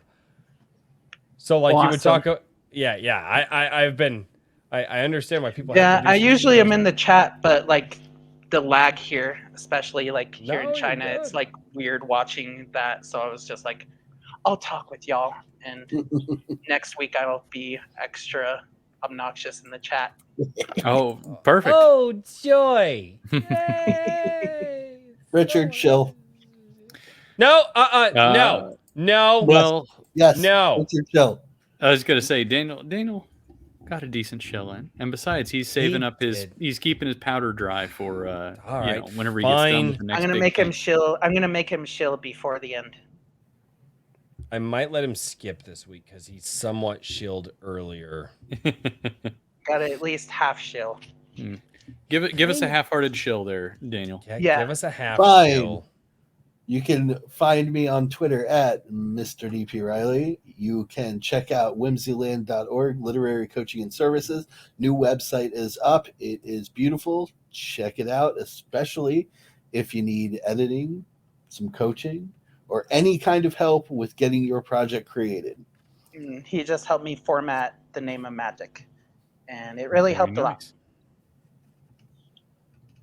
Hmm. Happy to be Very of service. cool. That actually wasn't a bad show.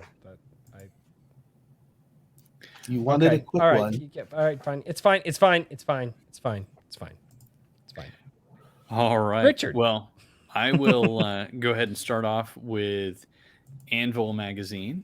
Assuming that everybody in chat has probably heard about it, but if you have not, it's a collection of pulp with some illustrations and a comic preview from Razorfist and George Alexopoulos that they're funding currently right now. It's going to be, the campaign is closing on Monday. It'll be in the in-demand phase for a little while longer after that, but I'm not sure how long. So, go check it out. There's a lot of Iron Age authors and involvement there. So if you want to support the folks involved with the Iron Age, myself included, that's a great way to do it. And also, as always, there is ironage.media, where I have articles and weekly prompts for art and short stories. And I just posted that in completely the wrong chat, and there we go. There's also the submission guidelines for Anvil issue number 2 are up now over there on Iron Age. And the final thing I'll show is my YouTube channel, which I mentioned at the beginning of the stream, but I had a interview with Razorfist and George Alexopoulos about their upcoming graphic novel, Ghost of the Badlands. So if you're curious about that, check it out. Anvil. Tell your friends. Tell strangers. Yes. See. Don't be creepy about it, because it's like weird. Don't be like, hey, it's Anvil. Just be like, hey, man, you're about Be creepy about it. Don't be creepy about it. Don't, Yes, be creepy about it. Don't listen. Have you heard of guys. Anvil magazine? We're at 18,500. Yes. Yeah. Let's get to 19, folks. Dude, that's fucking insane. Tell random ladies- strangers. That's crazy. Ladies and gentlemen, for my show, be here on Sunday, 11 a.m. Central. We do Sunday coffee. We're going to read your comments and have some fun and chat away. So 11 a.m. Central, every single Sunday we go. We're going to read your comments and yeah, we're going to have some fun. We're probably going to talk some anime this week because, well, yeah, man, that rabbit hole is fucking ridiculous. The anime rabbit hole, man, it's bad. Dude, you should check out School Rumble. No, You just haven't don't. watched enough Isekai yet. That's it. No, You just I need am to- Don't not. watch No. Isekai. No, I'm not. You can go with the original Isekai with Yeah. Escaflowne. That's a good one. Ooh, yeah, that's It was good. before. It was Why? before Isekai was Isekai, and it didn't suck. No, Yeah, I'm for not. real. No, No, you whatever. got to go for the ones where it's like I choked on my gum and now I'm a No. you know, And a now I'm a god dungeon. level. No, you none know, of this shit that slime. you guys are saying right now makes any sort of sense. It Don't doesn't listen make to any sense. Richard. No. People with powers, they fight stuff and make things explode. That's Check out Escaflowne though. That one's No. cool. It's got My- giant robots. And, I say my wife does like Escaflowne. I and don't like the giant robot stuff. It's just it's giant robots sword fighting Philistine. with magic cloaks that hide them and stuff. God. Invisible cloaks. And ladies and gentlemen, thank you all so much for watching Iron Age Nights. And we will see you all next time. Saijan. Cheers, everybody. Good night. everybody. Adios.